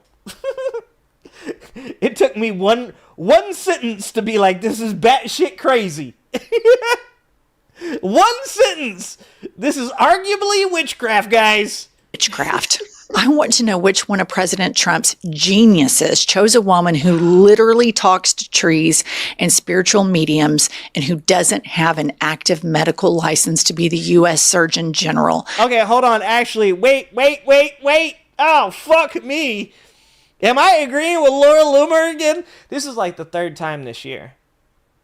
We live in the strangest timeline that has ever happened. When loony Laura Loomer is like, hold on. This doesn't seem like a good idea. Guys, she doesn't have a medical license. You know that we have entered the fucking twilight zone when Laura Loomer is making a stronger appeal to why a person is doing what they're doing than Neil deGrasse Tyson is. Holy shit! I would call her a witch doctor, but she doesn't even have a valid active medical license. So I'm not going to call at Casey Means MD doctor. You have no idea how many texts I have received from doctors who are members of Mar-a-Lago and Bedminster who were like, WTF is this? This is honestly insane. I do not believe for 1 second that Donald Trump made this decision. I refuse. I'm gonna guess RFK made it. To be honest with you, if I had gun to the head had to tell you who made the pick, it was 100% RFK Jr. 100% it's RFK Jr. No fucking way it was anybody else. You can't tell me that it was anybody else. What is it? Dr. Don says, Mexico, very macho, elected Claudia as president, we win. Don, I would like to offer you a trade deal. I would like to be on the clock. I would like to offer you a trade deal, Dr. Don. We send you Donald Trump, okay? We send you, okay, so I know that you're going to want some good things. So don't say no yet, all right? Don't say no yet because I started with Trump. I'm going to add some good things in the end, okay? We send you Donald Trump. You're going to have to take a lot, though, okay? So Donald Trump, RFK Jr., Pete Hegseth, dude, he's the Secretary of Defense, okay? That's high up there. It's fucking, those are good dollars. You get Pete Hegseth, Donald Trump, RFK Jr., we'll throw in, fuck, I'm sorry, Katie, but, like, you don't really have a chance to win the governor of California versus Kamala, so, like, you guys get Katie Porter. I'm sorry, Katie. Katie's my favorite, too. I'm sorry, but we gotta have some way to get these people to take this deal. You guys get Katie Porter. We'll give you LeBron James. Sorry, LeBron, you're past your prime. It's time to go. We'll give you the entire LA Dodgers. You guys can have all the LA Dodgers. How about I'll give you Saquon Barkley. You guys get Saquon Barkley too. I don't know what you guys are going to do with him, but he's got big quads. You guys will figure it out. Also going to throw in, let's see, who else can we throw in there? Somebody that I think is a good person, but we could possibly do without. Okay, you get your pick between Pete Buttigieg, Josh Shapiro, and Mark Kelly. You get 2 out of 3. How about 2 out of 3? And we get Claudia. That's the deal. That's my final deal. You got to take Trump and the morons with those people. You get all those fucking amazing people, but you got to take Trump, Pete Hegseth, and RFK Jr. Take the deal. It's my fucking art of the deal. Art of the deal. I'm going to save us, guys. Refuse to believe it. This is so revealing. Number one, that she thinks like witchcraft is real. Start there. Number two, that there are physicians that support Donald Trump when he sat in front of television cameras and had the great idea for American citizens to get bleach and clean out COVID and then shine a bright light. This is insane. No, guys. No, he didn't say it was bleach, bro. He didn't say bleach. Yeah, he said fucking disinfectant. He said, can we find a way to get the disinfectant into the lungs? Yeah, he was talking about bleach, dog. Humanity, these people are insane. I can't take it. It's just I shouldn't be laughing because it's so dangerous. This is a woman that's had national security officials fired. Yep. But it is, I don't know what else to do with laugh because it's so absurd. What I think is interesting about this is she has faith in Trump to have some competency. She refuses to believe that he would pick this woman. Like, that's the most jarring thing about it. Fun fact, Kimchi, my mother was a Wiccan.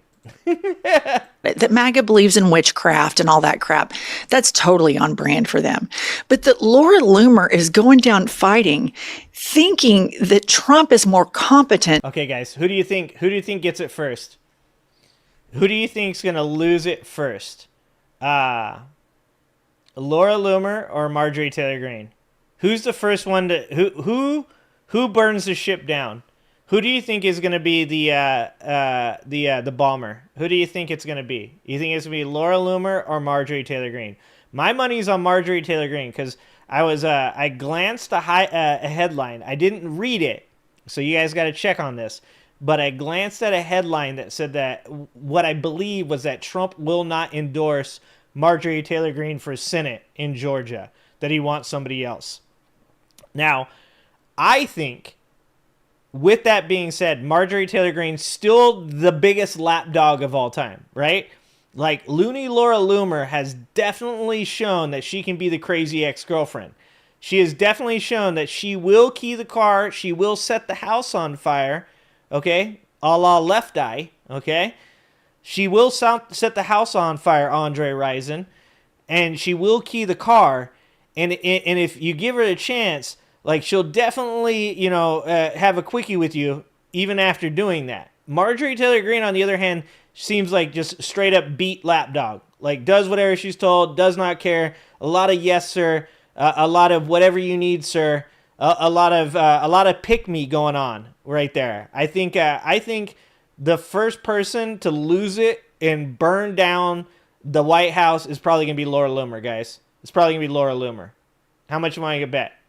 I'm just, it's like a Deadpool. You guys pick who you think's going to do it. One of them's going to do it at one point. They're all fucking crazy. Definitely Laura Loomer. I'm going Laura Loomer. Then to pick this woman is really alarming. Okay.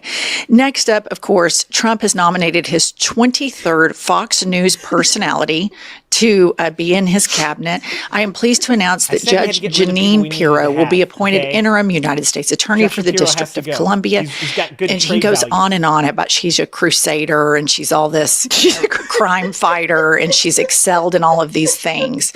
Let me just show you a clip of her journalism. Oh, no. Hold on before they get to that. Luck Dragon. If Jewish space lasers exist, we need to hire that man. Look, that's what I'm trying to say, Luck Dragon. I'm trying to say we can't just offer Mexico Donald Trump. They don't want him, okay? If they take Donald Trump, it ain't gonna be for a reason. You're gonna be using his orange ass as a piñata, okay? That's what they're gonna take Donald Trump for. So we gotta have people with trade value. Who has more trade value than a potential Jewish president if actual Jewish space lasers exist, okay? Like, he's got the codes, bro. That's good trade value, Luck Dragon. That's good trade value. All right, now let's watch Jeanine. Career. Here I am in front of the woods in Chappaqua looking for Hillary. You think I'm going to find her? Jesus. You think she's anywhere? Fuck my life. I'm going to be honest. I don't watch much of this lady. Is this the worst clip? Or is this like on average? Oh, fuck.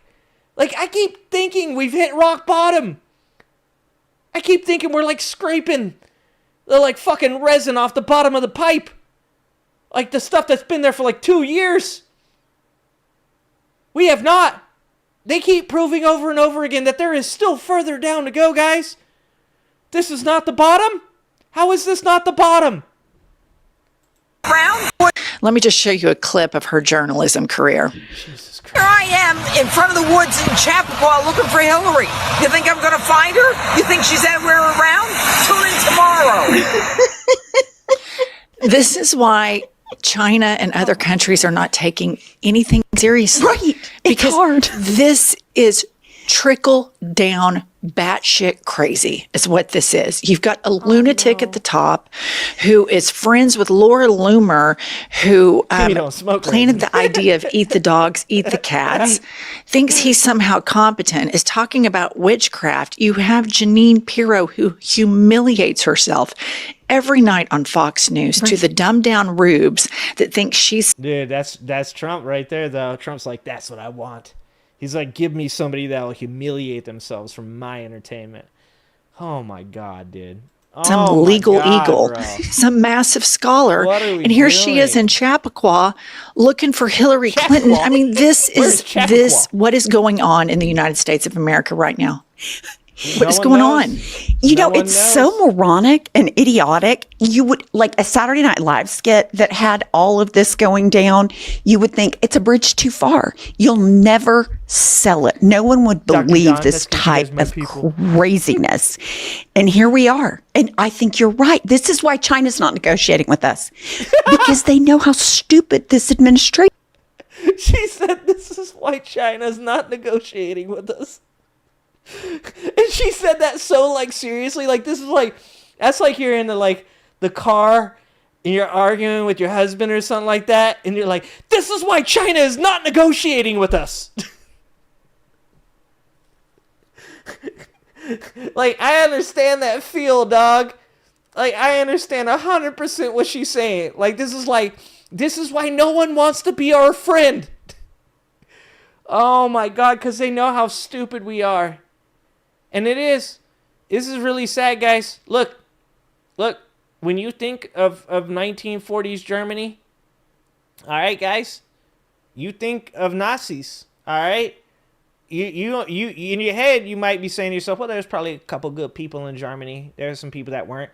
But for the most part, you characterize that entire fucking country as Nazis, okay? 100%. We are a part of this that's going on right now.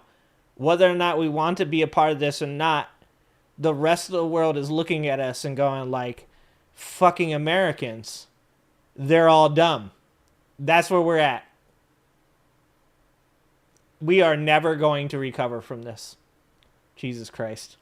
Is. This is why our allies are colluding behind our backs going, what on earth is going on here? But this is what happens. And we always have to come back to this thesis statement.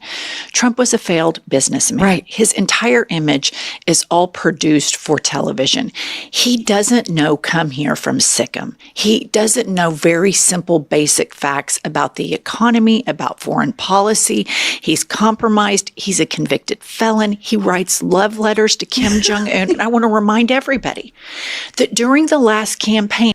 Dude, the list goes on, my friends. The list goes on. His microphone wasn't working, and he attempted to give the microphone a blowjob. And all of these MAGA Christians that are worried about witch doctors are all chips in on this guy. But speaking of MAGA Christians, this is really what they're all about. Put this up. Nancy Mace tweets, bye-bye, Gulf of Mexico. Actions have consequences. What the fuck? You gotta be kidding me. Actions have consequences? Oh my God. Oh, Jesus Christ, this timeline is so dumb. It's just, I can't.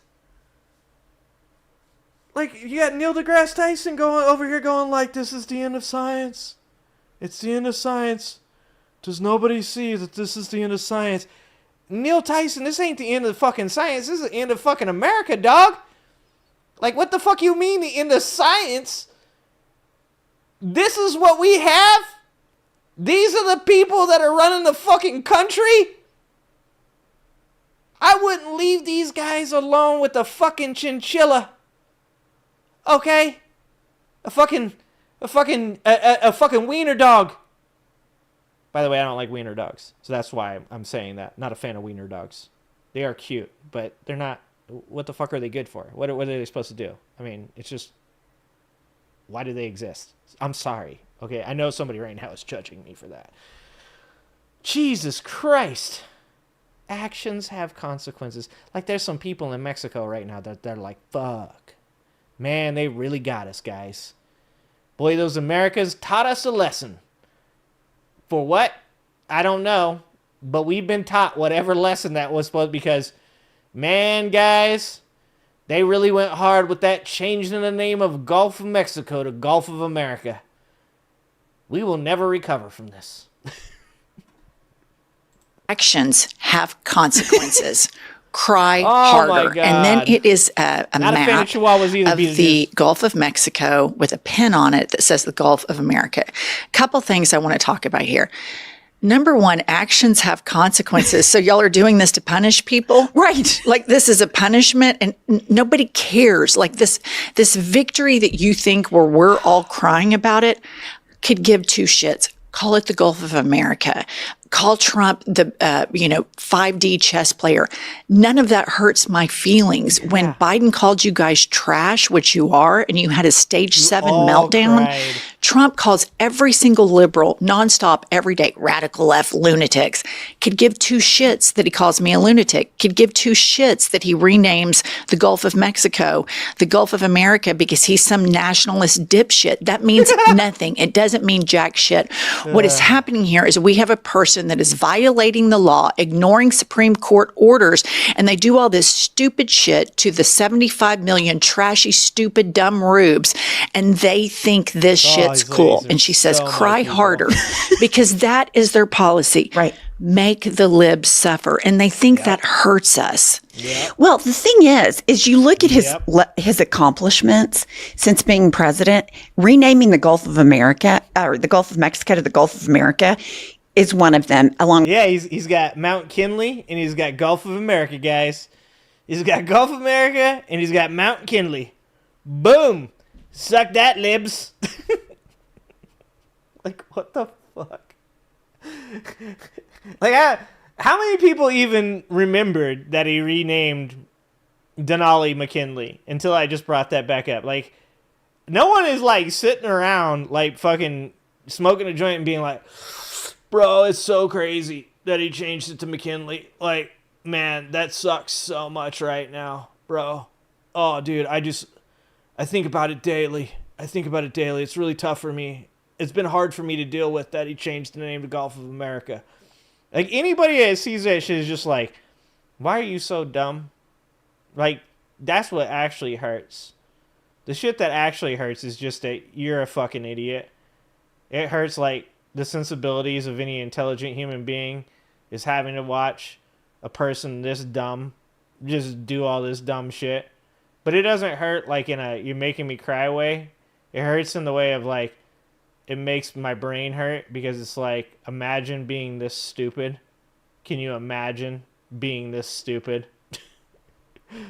With paper straws, and you have him tanking the American brand, the global economy, the stock market, ports are empty. Talk about joints. And she's running around taking a victory lap over the Gulf of America. When she's not monitoring bathrooms. Right, when she doesn't have the flashlight in everybody's vagina. Yeah. Her side hustle is running around monitoring bathrooms, harassing trans people, and all gender. I mean, like, nobody cares. I used to work out at Orange Theory all the time, and sometimes the women's restroom would be locked. I'd go in the men's. Nothing happened. Yeah, I've got in the men's bathroom. Absolutely nothing happened. Okay. Crazy. But to juxtapose all of that batshit crazy that I just showed you guys, from Laura Loomer to Nancy Mace to alleged, boozer, Jeanine Pirro, who's on, an all-nighter trying to find Hillary Clinton in Chappaqua in the woods, which that was weird as shit. There is a person who I think should be the leader of the Senate. There is a person from the jump who has told the American public, looked in the camera, gone on podcasts, gone on interviews, and said, what you're seeing is an authoritarian play. This is dangerous. It is illegal. And this man is Chris Murphy. And Chris Murphy got on the news, a month or two ago, and said, I regret voting for Marco Rubio. It was a mistake. Oh, that's good. And this man should be the leader of the Senate. Chuck Schumer needs to retire, because this is the type of serious seriousness that the United States government used to have. This is why other countries took us seriously. Now they all laugh when Trump renames Gulfs. It's a point of humor. But listen to Chris Murphy. To me, this is a really important speech that he gave to the face of Kristi Noem. Play the clip. With seriousness and respect, but your department is out of control. You are spending like you don't have a budget.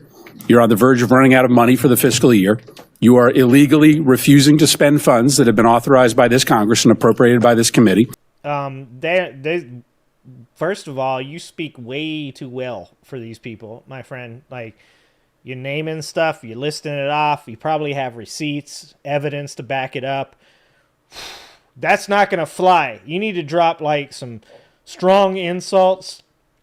You need to tell somebody to touch grass, maybe, and ask them to, jump off a building. Like, you need to, this is not going to play in today's government, my friend. Senator Murphy, you need to come across with a much lower brow message. It's 3 short grunts, bro. Lock her up 4 more years. Stop the steal. If you want these people to listen, you have to speak in the cadence that they are used to, that hypnotizes them to do the dumb shit that they do. I don't know if this is the man for the job. He don't know how to talk to these guys. He's talking like he's talking to normal people, like people with fully functioning brains. Senator Murphy, you got to know your audience. You are ignoring the immigration laws of this nation, implementing a brand new immigration system that you have invented that has little relation to the statutes that you are required, that you are commanded to follow, as spelled out in your oath of office. You are routinely violating the rights of immigrants who may not be citizens, but whether you like it or not, they have constitutional and statutory rights when they reside in the United States. Your agency acts as if laws don't matter, as if the election gave you some mandate to violate the Constitution and the laws passed by this Congress. It did not give you that mandate. You act as if your disagreement with the law, or even the public's disagreement with the law. At one point do we get so fucking dumb in this country that somebody does this, lists off all this stuff, and somebody just goes, blah, blah, blah, whatever, bro. Shut the fuck up. Let's go drink beer.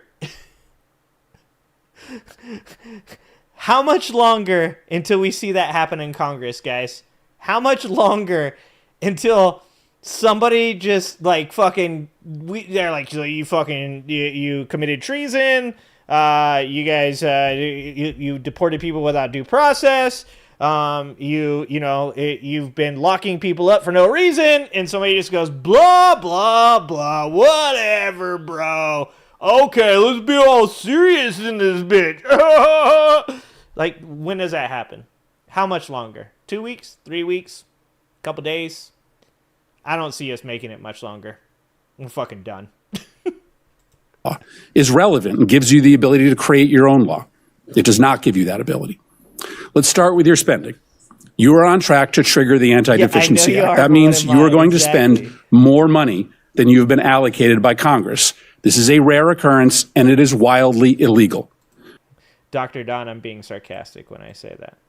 I'm saying that they don't, there's not, night, Gnome Dome. Night, buddy. I'm being very sarcastic when I say that, Dr. Don, just so you know. I like intelligent people, too. It's just, I don't think we have any hope left. Your agency will be broke by July, over 2 months before the end of the fiscal year. You may not think that Congress has provided enough money to ICE, but the Constitution and the federal law does not allow you to spend more money than you have been given or to invent money. And this obsession with spending at the border, as the chairwoman mentioned, has left the country unprotected elsewhere.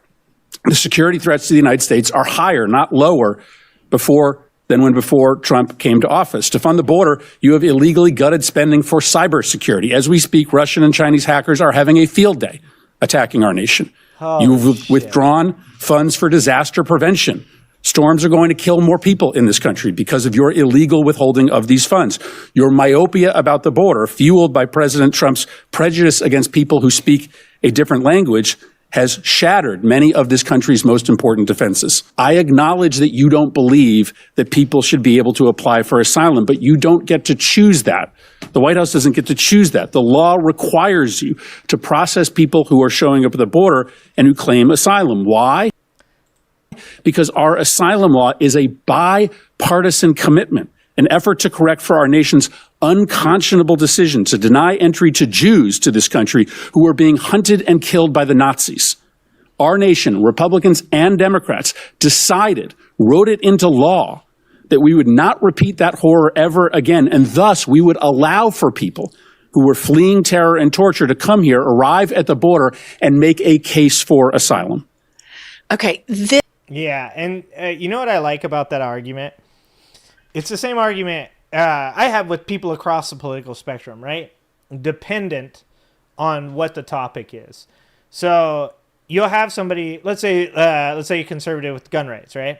Like, so it'll be, somebody will say it is illegal for a person to be arrested in California for breaking the gun laws, right? And I'll say that's not true. If you were to break that law, then you have committed that crime and you would be given a due process for it, right? And they go, but it's stupid. It's a stupid law. California has stupid gun laws. Troy. I'm referencing Troy. And I would say, yes, you don't believe it's the right law, but it is the law. So immigration is the same way, right? Like, consistently, the argument is people that are here on parole are operating within the law as undocumented immigrants on parole. And then conservatives' point of view on that would be, but they came across the border illegally, and therefore they're criminals, therefore they should be deported. That's not currently how it works. And this is the literal argument that I had with countless conservatives and MAGA Republicans in my emails and my DMs, is you don't like that is the law, but until that is changed, that is the law. So you can say over and over and over and over and over again that these people shouldn't be in the country. That's your opinion, but it is not the law. And the law states, just like it did with Kilmar Garcia, right? He came across when he was 16. When he was 19, he was picked up for loitering.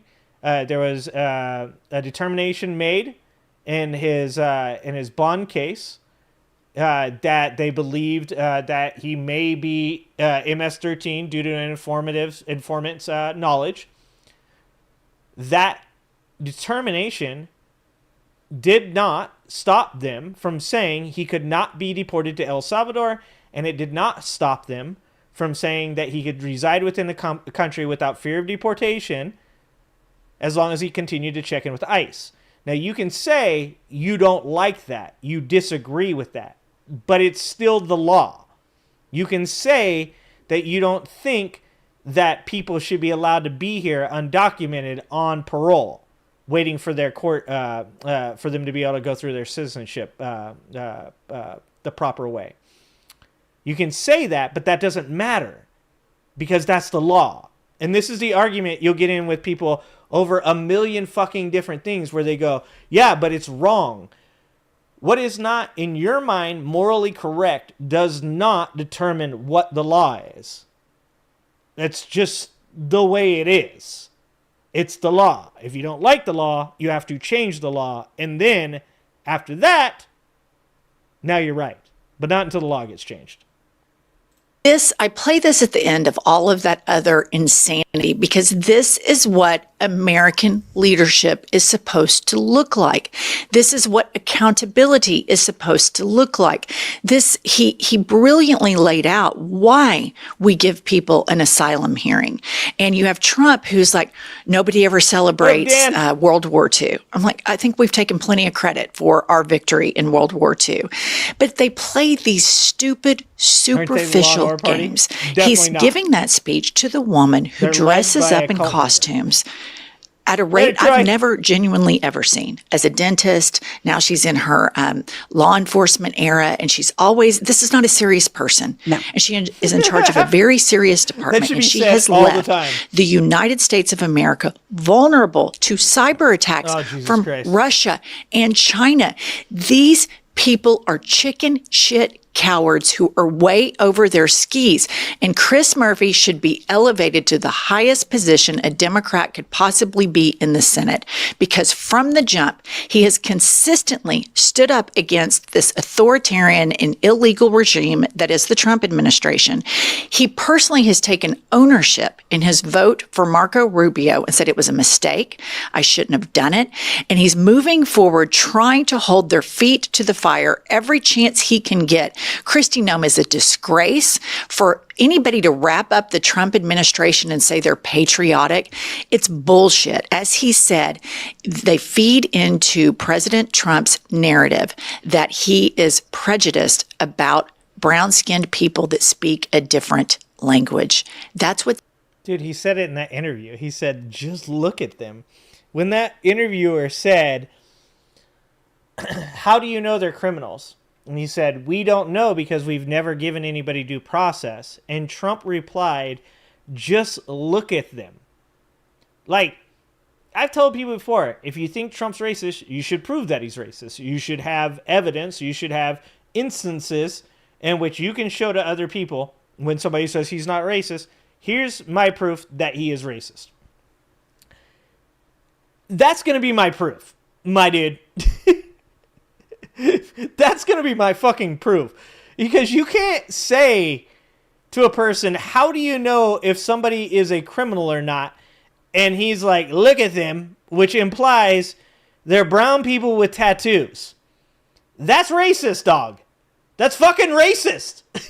Like, how else are you supposed to take the words, just look at them, when he's referring to a bunch of brown people that, I'm going to guess all of them had tattoos. This was the idea. This is what they're using to profile these people. It is profiling, by the way. It is literally defined as profiling. Like, if you want evidence, this motherfucker is racist, and I'm sure lots of you guys out there have lots of other instances, but you should need no more evidence than that quote from Donald Trump. How do you know that these people are criminals? Look at him. Look at him. Fuck that mean, Don. This whole thing is about. She hates who Trump hates, and she wants to cosplay being a big badass, and she simply is not. I completely agree. I thought he was brilliant. And I will just say this. It is unbelievable to me that in the era of Doge, when everybody's talking about cutting federal spending, you have Kash Patel show up with no budget for the FBI. You have Kristi Noem going to run out of budget 2 months early because these people cannot manage their budgets. They cannot manage their offices. They can do nothing but show up and propagandize this administration. Okay, that's all we have for this episode. Subscribe, like, comment, so that we can feed the algorithm to get us to 1 million subs. I love these ladies. I love these ladies. Go subscribe to their channel. Here, let's put it in the chat. Let's put it in the chat. These ladies are my new favorite. They're my new favorite. There you go. Go subscribe to the IHIP ladies. They are dope. He still won't condemn white supremacy, Vicky. Yeah. That's not because you know why. You know why he won't condemn white supremacy, Vicky. Because it's a large part of his fucking voter base. Like, he's like, I would, but then I probably wouldn't win. Although, to be honest with you, here's 100% what I believe. I bet he could come out and condemn white supremacy and still get the vote. He would still get the vote. Because he still is who he is. Like, he could come out and be like, white supremacy is bad. The Aryan Brotherhood, bad people, not good hombres. Or gringos, not good gringos. Those güeros. I don't know, can Trump do a Mexican accent? Those güeros. Bad güeros. Güeros es muy mal. I need Trump to get up and say that. Leros es muy mal. With the hands. I don't even know if that means that white people are bad. I don't even know what muy mal means, to be fucking honest with you. I'm guessing, just from context, from being around a lot of Mexican dudes when I was young. All right? I bet he could. I bet he could still get away with fucking saying it, and he'd still get their vote. Because he's the only fucking option they have. Like, Nick Fuentes can talk all day long doing his fucking fake fuck Trump shtick. He can do that all day long. I'm not falling for that shit. 100% Nick Fuentes voted for Donald Trump. He fucking loves Donald Trump. I'm not falling for that fucking shtick. That's what I thought. Muy mal. Very bad. Very bad. I knew it. I got it. Bam. Fucking killing it up here. I am the Spanish Trump translator. Thank you, guys. All right. Thank you, guys, for the reinforcement. You guys are amazing. How much time we got? Hold on. I got to push buttons. My game broke again. Second time. Second time in 2 days. Oh, we still got enough time. All right. Game broke again. Second time. 2 streams. Can't get it off my other screen. I was enjoying. I was taking down China. I was doing what Trump has failed to do. I invaded China. I took down China. And then my game froze. Probably the deep state. Probably the Chinese deep state. Probably. Probably, guys. Es muy mal. What's up, Oxford? With your pinche perro, right? Dr. Don? Trump es pinche perro. It's been a long time since I've said any of these things. Ay, wey. That's my favorite. Fucking, that was like, when you knew you'd done something stupid, when one of the dudes that we hung out would be like, ay, wey. Like you say something stupid. Ay, wey. Yeah, that's pendejo is right. What does that mean? Naranja. What does naranja mean? Naranja? Is that pendejo? No, naranja, right? What does that mean? I don't know that one. That one's not in my lexicon. All right, let's watch J.L. Caulvin. Donald Trump reacts to the first American Pope. You guys ready for this one? This one's gonna be good. Here we go. So the Vatican and their very woke College of Cardinals, okay, which is, we don't even know how good a college it is, but it's certainly not as good as Penn, Wharton, where I went to business school. They have elected some person. He's going to be called Pope Leo. And he's from Chicago, of course, which is, he's probably pro-gun violence. And they tell me he's friends with Francis. How interesting. So we have a radical left person from Chicago. You know what? Why not just go Pope Obama? Why not just name Pope Obama? Oh, that's actually a great idea. Oh, man. You want to talk about master level trolling? Oh, that was the Vatican. I'm sure the Vatican isn't worried about being good at trolling. They actually, I saw Trump's Pope pick, the guy that he likes that gave his inauguration speech at both of his inaugurations, the cardinal that he likes, Dolan, I think his name is, say he's like, we pick Leo because Leo is going to continue Francis's work. And he actually said, I forgot what the Latin term for it is, but the Latin term for being a huge embarrassment. He said that about Trump. So Trump's cardinal, his pick for Pope, said about Trump's reaction to the Pope being picked that it was hugely embarrassing for Donald Trump. Like, you know how good the trolling would have been, though? Like I said, Vatican probably not interested in trolling people. But if they wanted to troll the fuck out of Donald Trump, Pope Obama, make it happen, brother. Pope Obama. God, that would have been amazing. Why not just go Pope Obama? Why not just name Pope Obama? If you're going to go with a radical left person from Chicago, Obviously, Obama's from Kenya, but he spent a lot of time in Chicago. No, that's where he learned to love radical left, horrible policies. Isn't that great? So now we're going to have basically Pope Obama. I don't know what race this Pope is. He looks, either he's got a nice tan or so we have to look into that. But I mean, you can tell. Just look at him. Look at him. The one thing, and nobody's going to give me credit. Catholics for Trump will give me credit. While they're being horrible Catholics, they're going to give me strong credit. So thank you in advance. But I had told the Vatican, I said, we're going to tariff your new Pope 50%. 50% tariff on all churches if you don't pick American. And you should have seen these cardinals. They said, sir, they made the sign of the cross. Sir. A few of them threw holy water on me and said Diablo, which I think is a term of Vatican. And they said, sir, and they picked an American Pope. So I don't know that I like this American Pope. He seems woke. He seems woke 2.0. Woke 2.0. They showed that they respect us. So I made a great trade deal with the UK, which is also England, by the way. I think they're trying to be like we're the United States, and they're like, well, we're the United Kingdom. No, us states are a lot better than your kingdom. Nice try with the name.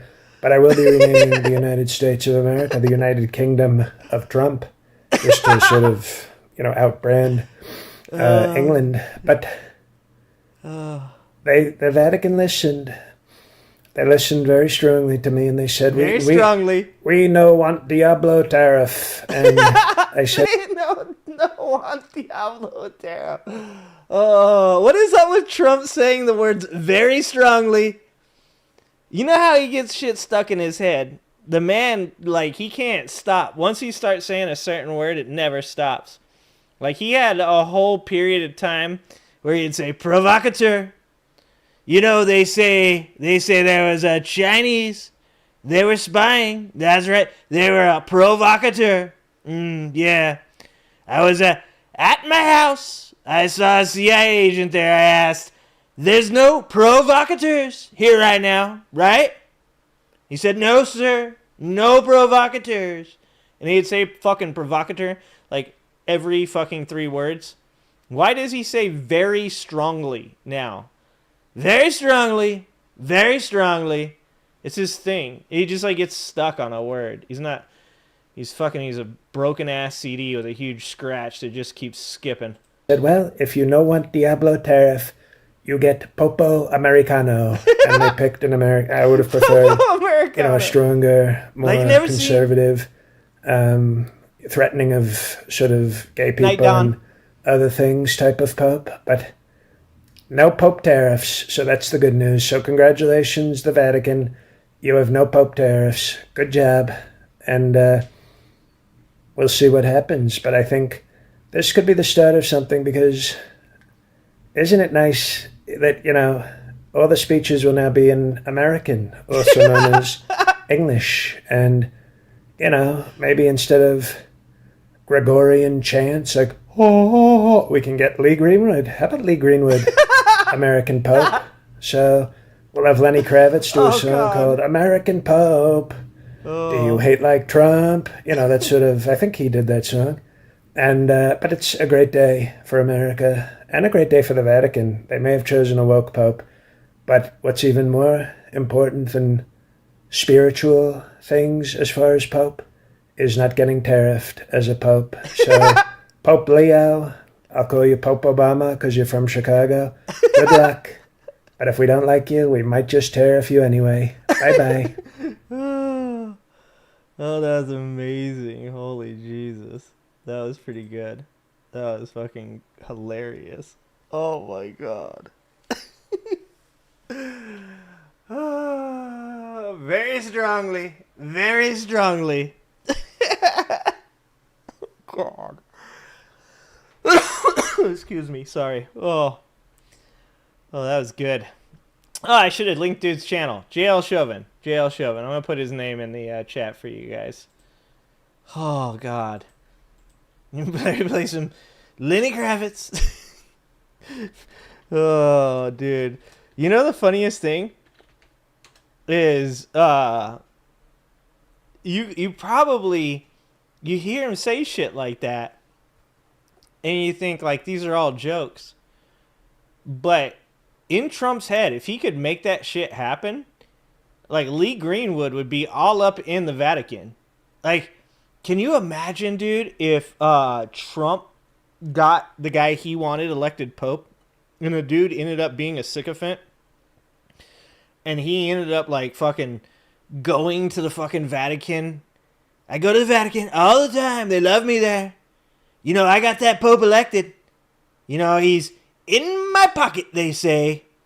He's in my pocket very strongly. Very strongly. You know, they say he got elected because of me. I mean, he can actually probably say that right now. He got chosen, they say, because, you know, because of me. Probably not a good thing. Probably not. Like he did with Mark Carney, when he sat there with Mark Carney and he's like, he got elected. They say because of Trump, Mark Carney got elected. Probably not a good thing. Maybe. Oh, man. Later, Siren. Appreciate you, Siren. Oh, man. All right, let's watch a little bit of this video and then we're going to call it a night. Because I am getting tired as well. So let's go ahead. Let's do... This video is... Yes, this is Project 2025 by Legal Eagle featuring Liz Dye. Payne said they had no idea what Project 2025 was and had absolutely no plans to implement the wildly unpopular plan. They were lying. I mean, you obviously knew that. It was pretty obvious that since the people that wrote Project 2025 were mostly former Trump administration people, and many of those same people were slated to return to government if Trump was reelected, I mean, you'd have to be a credulous idiot to think that they wouldn't implement Project 2025.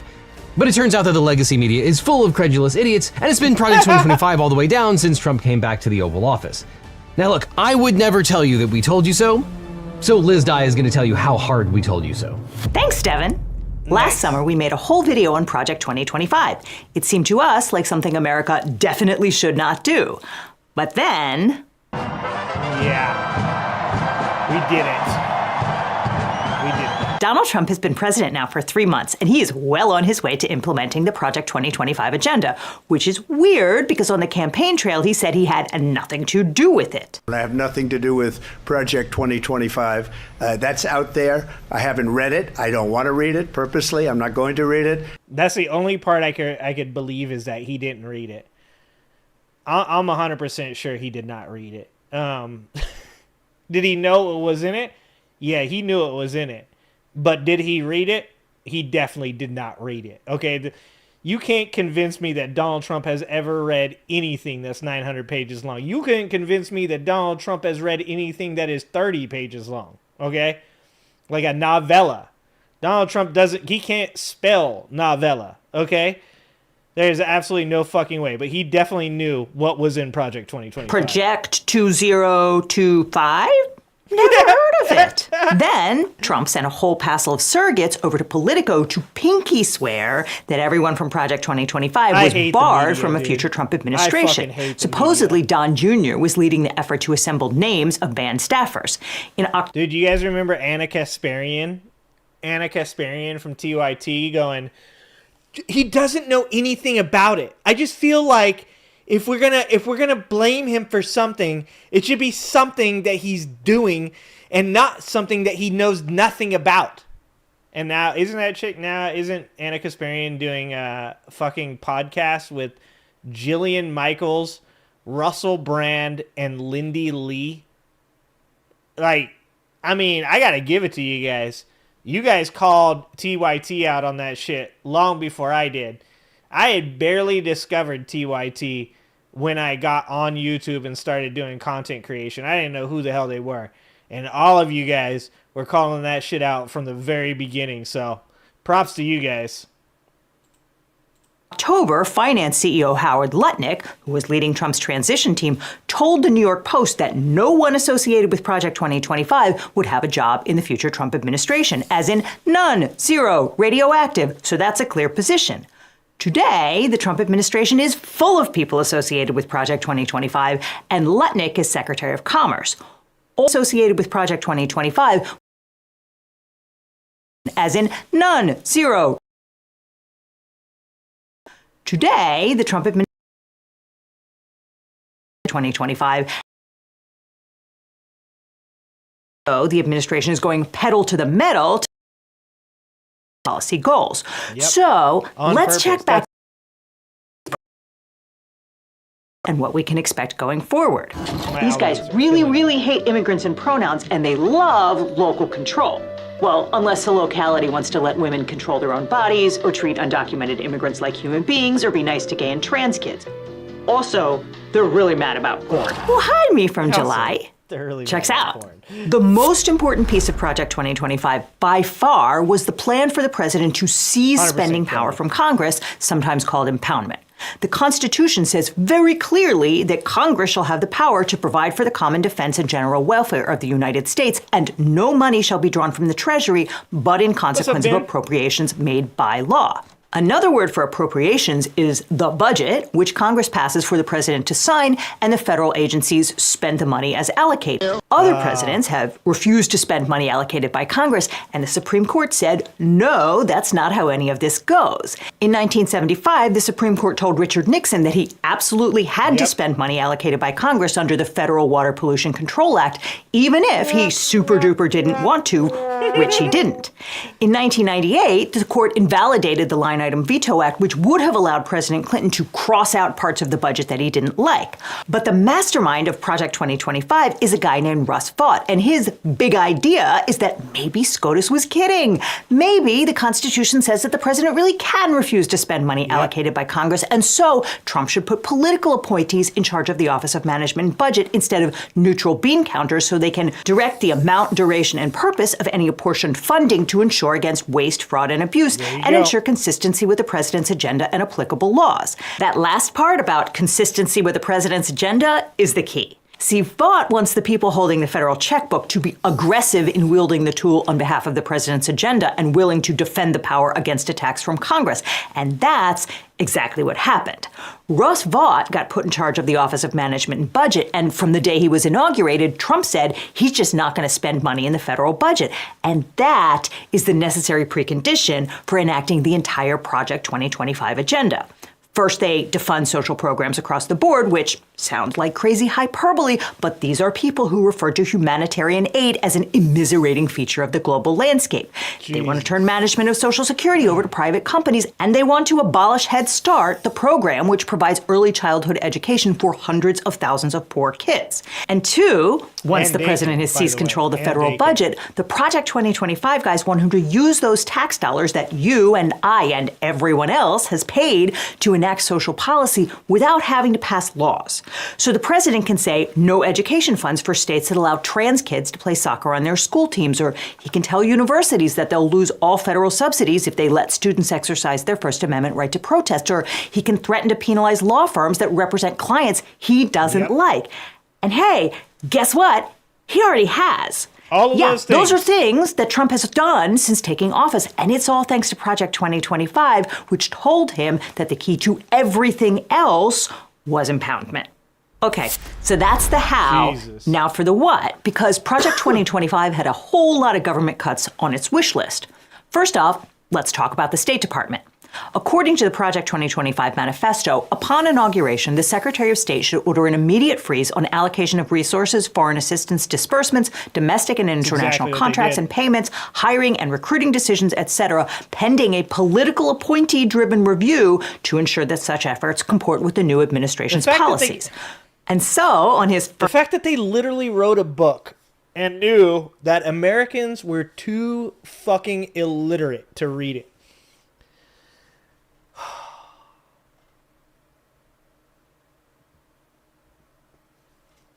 You know what just makes me so fucking irritated?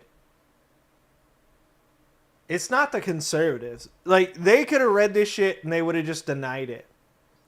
It's all the people that I know, all the lefties that I know, all the non-political people that I know, that refuse to have anything to do with even researching something as important as Project 25.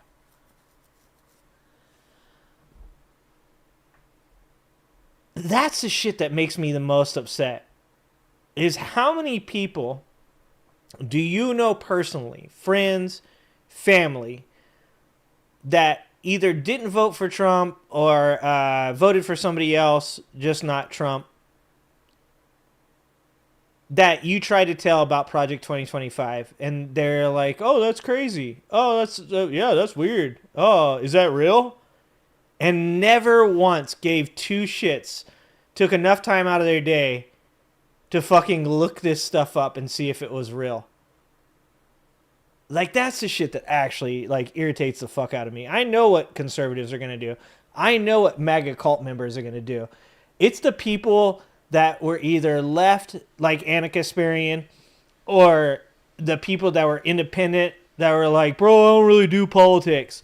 Those are the people I think that drive me the most fucking crazy when it comes to Project 2025. First day in office, Trump signed an executive order instituting a 90-day pause in United States foreign development assistance pending reviews of such programs for programmatic efficiency and consistency with United States foreign policy. And he said that the Office of Management and Budget shall enforce this pause through its apportionment authority, i.e., the federal checkbook. That is all Project 2025, and it's exactly what happened. The State Department paused all foreign aid. Then the administration set about shutting down whole agencies established by Congress and funded under the federal budget, which is, say it with us now, a law. Most notably, the government shuttered USAID, the largest humanitarian aid agency in the world. Elon Musk called USAID a giant money laundering operation and bragged on Twitter that he spent the weekend feeding the agency to the wood chipper, even though he had to miss some fun parties. He also stood in the Oval Office and claimed that the agency spent $50 million on condoms for Gaza and promised that funding for Ebola prevention had not been cut. One of the things we accidentally canceled very briefly was Ebola prevention. So weird that Musk is doing pressers in the Oval Office. He also $1 million on condoms had not been cut. Was Ebola. Yeah, and people need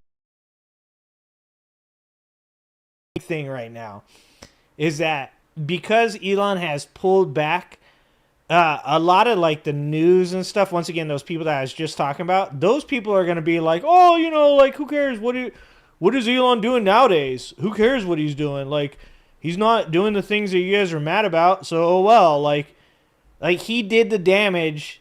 He had countless people lose their job. He did the damage to America that is going to probably be the longest lasting. I mean, they are. I don't want anybody to fucking hold my beer on that comment, but because I'm pretty sure this administration is like, that sounds like a challenge.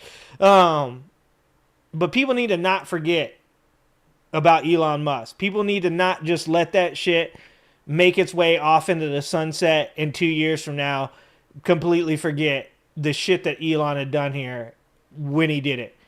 Like, that fucking guy needs to be held accountable. Office in leading cabinet meetings because the Justice Department told about 5 different federal judges that Musk is just a lowly advisor with zero actual authority. Anyway, the claims about condoms and Ebola were both false. The agency wasn't spending any money on condoms for Gaza, but it was spending money to contain an Ebola outbreak in Uganda, and now it's not. It's not spending money to contain HIV and AIDS. It's not vaccinating kids for polio. It's not spending $290 million to prevent severe acute malnutrition, which will result in 369,000 extra child deaths a year because the Project 2025 guys think spending a nickel a serving on peanut butter and powdered milk to feed a starving child is bad value for American taxpayers. Yeah, because he would rather those people die. That's the honest truth about it. Is they think of those people in those other countries, remember, shithole countries, as being subhuman. They think of people outside of, not just outside of America, outside of their circle. They think of even Americans as being subhuman. They think anybody that isn't one of theirs is subhuman, and they could give two shits if they die. They don't care that this will, potentially harm the infrastructure of countries that we trade with. They hope it does, because then they're in a weaker position. If these countries don't have the help of America to keep their infrastructure going, if they don't have the help of America to battle these diseases that, we used to have annihilated in our country, but now we're bringing it back because we missed them. Everything that happens for these people is just another advantage that America has over the rest of the world, because in the end, their idea isn't just to rule over this country. Their idea is to rule over the entire globe in a way that makes America the king and every other country its vassal. And that's what all this trade war shit's about. It's what getting rid of USAID is about. And it's what continuing to add new resources to their ability to control me and you is. Because they know they have to be able to control us. That's very important, because if they can control us, they control the means to the manufacturing within the country. If they keep us working, if they keep us tired, if they keep us exhausted, there's no fighting back. And then they use our labor to then take a foothold in the rest of the globe, because the rest of the globe needs help. America being one of the main sponsors of that. It goes all the way back to the Marshall Plan after World War II, the rebuilding of European countries. This globe needs help. America being one a handful of its 10,000-person staff. Yeah, he ordered the America, few remaining programs to be administered through the State Department, which is, again, not what Congress legislated when it created the agency, but Elon Musk liked it, so I guess it's okay. And while we're on the subject of the State Department, the Project 2025 wish list included defunding or terminating membership in the United Nations Human Rights Council, the United Nations Educational, Scientific, and Cultural Organization, better known as UNESCO, and the United Nations Relief and Works Agency. Check, check, and check. Jesus. Other congressionally created foreign aid agencies Trump purported to shut down include the U.S. Institute for Peace, the Inter-American Foundation, and the U.S. African Development Foundation because, thanks to Project 2025, the president can just decide not to spend money in the federal budget. Did we mention that Project 2025 is obsessed with pronouns?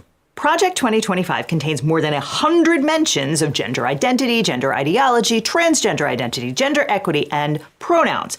Basically, they want to turn the clock back several decades to a time when gay people were treated like deviants and perverts, and we all pretended that trans people did not exist. Yeah. Or the, quote, unscientific notion that men can become women and vice versa. They also aim to do away with government efforts to increase women's participation in the workforce. As a start, they propose to delete the terms sexual orientation and gender identity, diversity, equity, and inclusion, DEI, gender equality, gender equity, gender awareness, gender sensitive, abortion, reproductive health care. And we just saw that, right? Trump just canceled, what was the Internet Equity Act, which is fucking dumb because it, literally is coverage for fucking poor Republican red states. Who do you think lives in rural areas in our country that are underserved as far as the internet goes? He fucking allegedly, I didn't see the clip, I just read the article, so I need to see a clip before I know that he said this, but allegedly he said, we don't do that anymore. We don't portion out funding and grants based on race anymore. Does he know who fucking gets the money from these things? Of course he doesn't. Why am I saying that? Of course he doesn't know that. But this is exactly what we just saw. That's what just happened. Reproductive rights and any other term used to deprive Americans of their First Amendment rights from every federal rule, agency regulation, contract, grant regulation, and piece of legislation that exists. And that's exactly what happened. On his first day in office, Trump signed an executive order defending women from gender ideology and extremism and restoring biological truth to the federal government. He said the erasure of sex in language and policy has a corrosive impact, not just on women, but on the validity of the entire American system. And then he mandated the erasure of sex in language and policy, ordering federal agencies to remove all statements, policies, regulations, forms, communications, or other internal and external messages that promote or otherwise inculcate gender ideology. For the past 3 months, federal agencies have furiously scrubbed language relating to gender from their websites and federal regulations. They banned the pride flag and ordered government employees to remove pronouns from their email signature lines and online bios. They banned the non-binary gender marker on passports and ceased processing change of gender requests for trans Americans. The purge was so complete that the Centers for Disease Control deleted guidance that clinical trials should include both male and female test subjects, which is more than a little ironic, considering that the administration is so adamant that men and women are obviously biologically different. Project 2025 called to restore standards of lethality and excellence to the military by kicking out all trans service members. Just a week into his second term, Trump issued an executive order doing just that. Secretary of Defense Pete Hegseth ordered the military to cut all trans service members off from gender-affirming care and prepared to kick them out, and was only stopped by trial courts issuing restraining orders. Project 2025 is deeply hostile to trans people, going so far as to characterize any discussion of transgender issues as pornographic. It says pornography manifested today in the omnipresent propagation of transgender ideology and sexualization of... Well, we all know why. We all know why MAGA thinks anything to do with trans is pornographic. That's because it's the only way they've ever engaged with transsexual stuff is through pornography. Children has no claim to First Amendment protection. The people who produce and distribute it should be imprisoned. Educators and public librarians who purvey it should be classified as registered sex offenders, and telecommunications and technology firms that facilitate its spread should be shuttered. Fun fact, pornography is First Amendment protected speech. Oh. But that has not stopped the administration from attacking trans people every way they can. Trump ordered the transfer of trans women prisoners to men's prisons and withdrew their health care. He threatened the funding of any medical institution that provides gender-affirming care to minors, something he refers to as chemical and surgical mutilation. He purported to end federal funding for school systems that indoctrinate children with gender ideology, just like Project 2025 told him to do. And that's not the only red meat he's thrown to the Project 2025 culture warriors. Sorry to interrupt, Liz, but if you're signing a bunch of dubious executive orders, you're probably going to want a good lawyer. But if you want a great lawyer, my law firm, the Eagle Team, can help. Check out Legal Eagle if you guys need law help, okay?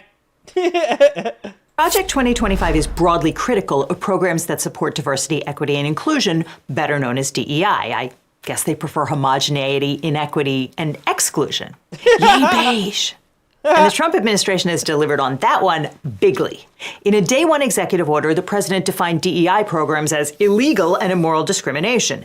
The Equal Employment Opportunity Commission, or EEOC, immediately pivoted to addressing the problem of discriminatory DEI, and every federal agency dutifully canceled all diversity programs and scrubbed references to DEI from their websites. They also purged all employees who'd ever run or even voluntarily attended those programs, because you can't be too careful. So Project 2025 demanded that the military eliminate Marxist indoctrination and divisive critical race theory programs. And then Trump signed an executive order restoring America's fighting force by abolishing the DEI bureaucracy.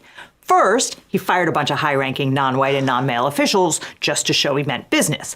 Then the military removed subversive books from its libraries. Secretary of Defense Pete Hegseth canceled official recognition of Martin Luther King Day, Juneteenth, Black History Month, Pride Month, Women's History Month, Hispanic Heritage Month, Disability Awareness Month, and Holocaust Remembrance Day, because all of those are DEI. Exhibits on the Navajo code talkers and trans service members and female Jewish graduates of the naval academies were all purged from various military museums, but they put the names of Confederate slave owners back on those bases, because that's not DEI, it's history. But the president wasn't content to root out DEI from the government. He also ordered federal agencies to sever contracts and grants to any private company that supports diversity in hiring.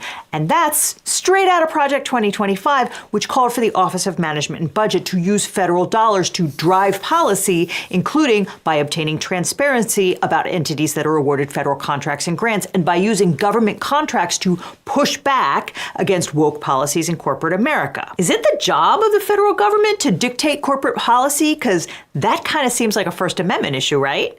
If corporate DEI policies are legal, and no court has said that they're not, then what business is it of the government's how private businesses choose to conduct themselves? I mean, when it was the Biden administration suggesting that private businesses could not discriminate against trans employees, conservatives sued to block that as an unlawful interference in private commerce. And by the way, check out the plaintiffs in this case. Yep, that's Texas and the Heritage Foundation, the same organization that published Project 2025. But Heritage wasn't bothered by that contradiction, and neither was Trump. They never Project are. 2025 called for the Civil Rights Division to spend its first year under the next administration using the full force and federal prosecutorial resources to investigate and prosecute all state and local governments, institutions of higher education, corporations, and any other private employers who are engaged in discrimination in violation of constitutional and legal requirements. On January 21, Trump signed an executive order instructing agency heads to identify up to 9 potential civil compliance investigations of publicly traded corporations, large nonprofit corporations or associations, foundations with assets of $500 million or more, state and local bar and medical associations, and institutions of higher education with endowments over $1 billion. Attorney General Pam Bondi is now working up a hit list of private businesses, universities, and charities to face federal prosecution for exceeding the wokeness limit. Hey, remember when Project 2025 got all mad because the left is threatening the tax-exempt status of churches and charities that reject woke progressivism? Pepperidge Farm remembers. Project 2025 called to drastically reduce the federal workforce, although even they didn't envision Elon Musk slashing and burning through the federal. This was Curtis Yarvin's thing, too. This is the release or reduce all government employees, or release all government employees. And we haven't even gotten to Schedule F yet. The Elon shit, the Doge shit, that was just the beginning of it. Everything that comes after that, the Schedule F, the changing of the ability to fire these federal employees, that's still around the corner. There's still so much to go. I'm going to give you guys this video because it's about that time for me. So let's do this. Let's do this. I'm putting it in the chat right now for you guys to watch. If you guys would like to watch the rest of that video, check it out. Oops, where'd my... Oh, yeah, I'll just go to Big Me. I'm doing bad things. There we go. You know the craziest thing about that video? There's so much information in that first 15 minutes of just fucking example for example for example of the things that are happening that are from Project 2025. That she filled that first 16 minutes with speed talking. It was like a textbook. It's like reading a thick legal binder on law. You know, like just there's so much information. And that was the first half of that video. This is the problem with America and Americans, is that video covered that much stuff in the first 16 minutes, and most people won't make it through like a couple minutes of that video. They won't, because it's just too much information. It's overload for them. Most people will get the right idea from that video. If they're watching that video, they're watching it for a reason. They'll get the idea that obviously a lot of these things have been instituted that he claimed he would not. But most people won't fully understand what that video means. And that video means that everything that he claimed he wasn't going to do, he's doing, and there's examples of each and every one of these things that can be backed up with evidence.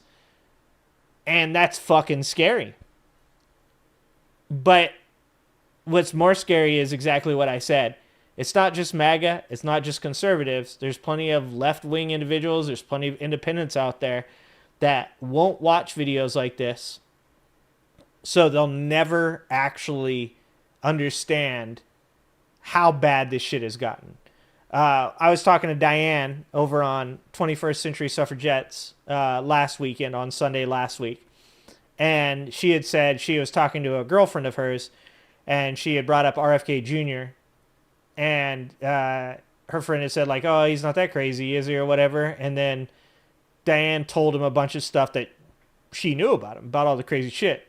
And she said her girlfriend's mind was blown.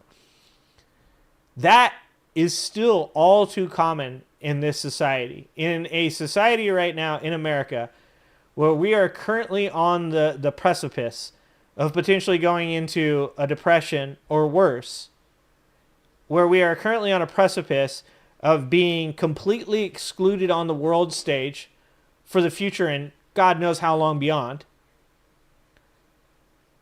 And the majority of our country probably could give two shits about what's happening, and they won't know it's happening until it does happen. And then when it does happen, they'll probably blame the wrong person, because they still, even at that point, will not take the 30 minutes out of their day to sit down, watch a video like this, consume it, and be able to use what they learned from it. We have a real problem in America. All right, guys. Well, let's see. What are we going to do? Sundays are going to be the day off.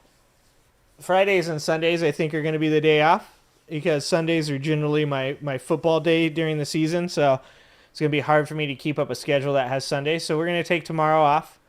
And then we'll be back on Monday at probably 5 p.m. Pacific. And so I think that's probably going to be the schedule moving forward. We'll see how things go. We'll probably, unless an interview comes up, Doug from Sons of Liberty wants to do an interview with me on Monday, May 19th. So that Monday we won't have a stream. But for the most part, I think that's going to be the schedule moving forward, is Fridays and Sundays off. And we'll do a 5-day week. Maybe we'll pop on Sundays just for fun every once in a while, or Fridays just for fun every once in a while. But the stream days, for the most part, I think will be set at this point. If you guys want to watch Angry Ginger clips, you can go sub to my other channel, Angry Ginger Clips. And you guys can check out some of these videos that have been cut up into shorter portions, so you don't have to listen to me talk for so goddamn long. Other than that, thanks for being here, guys. I'm glad you guys watched this shit with me. It's kind of insane. And I'm glad you guys are here with me. If you guys aren't here with me, I don't know what I'd do. So, really very much appreciate you guys. All right, guys. I love you guys. I appreciate you guys. And I hope to see you next Monday.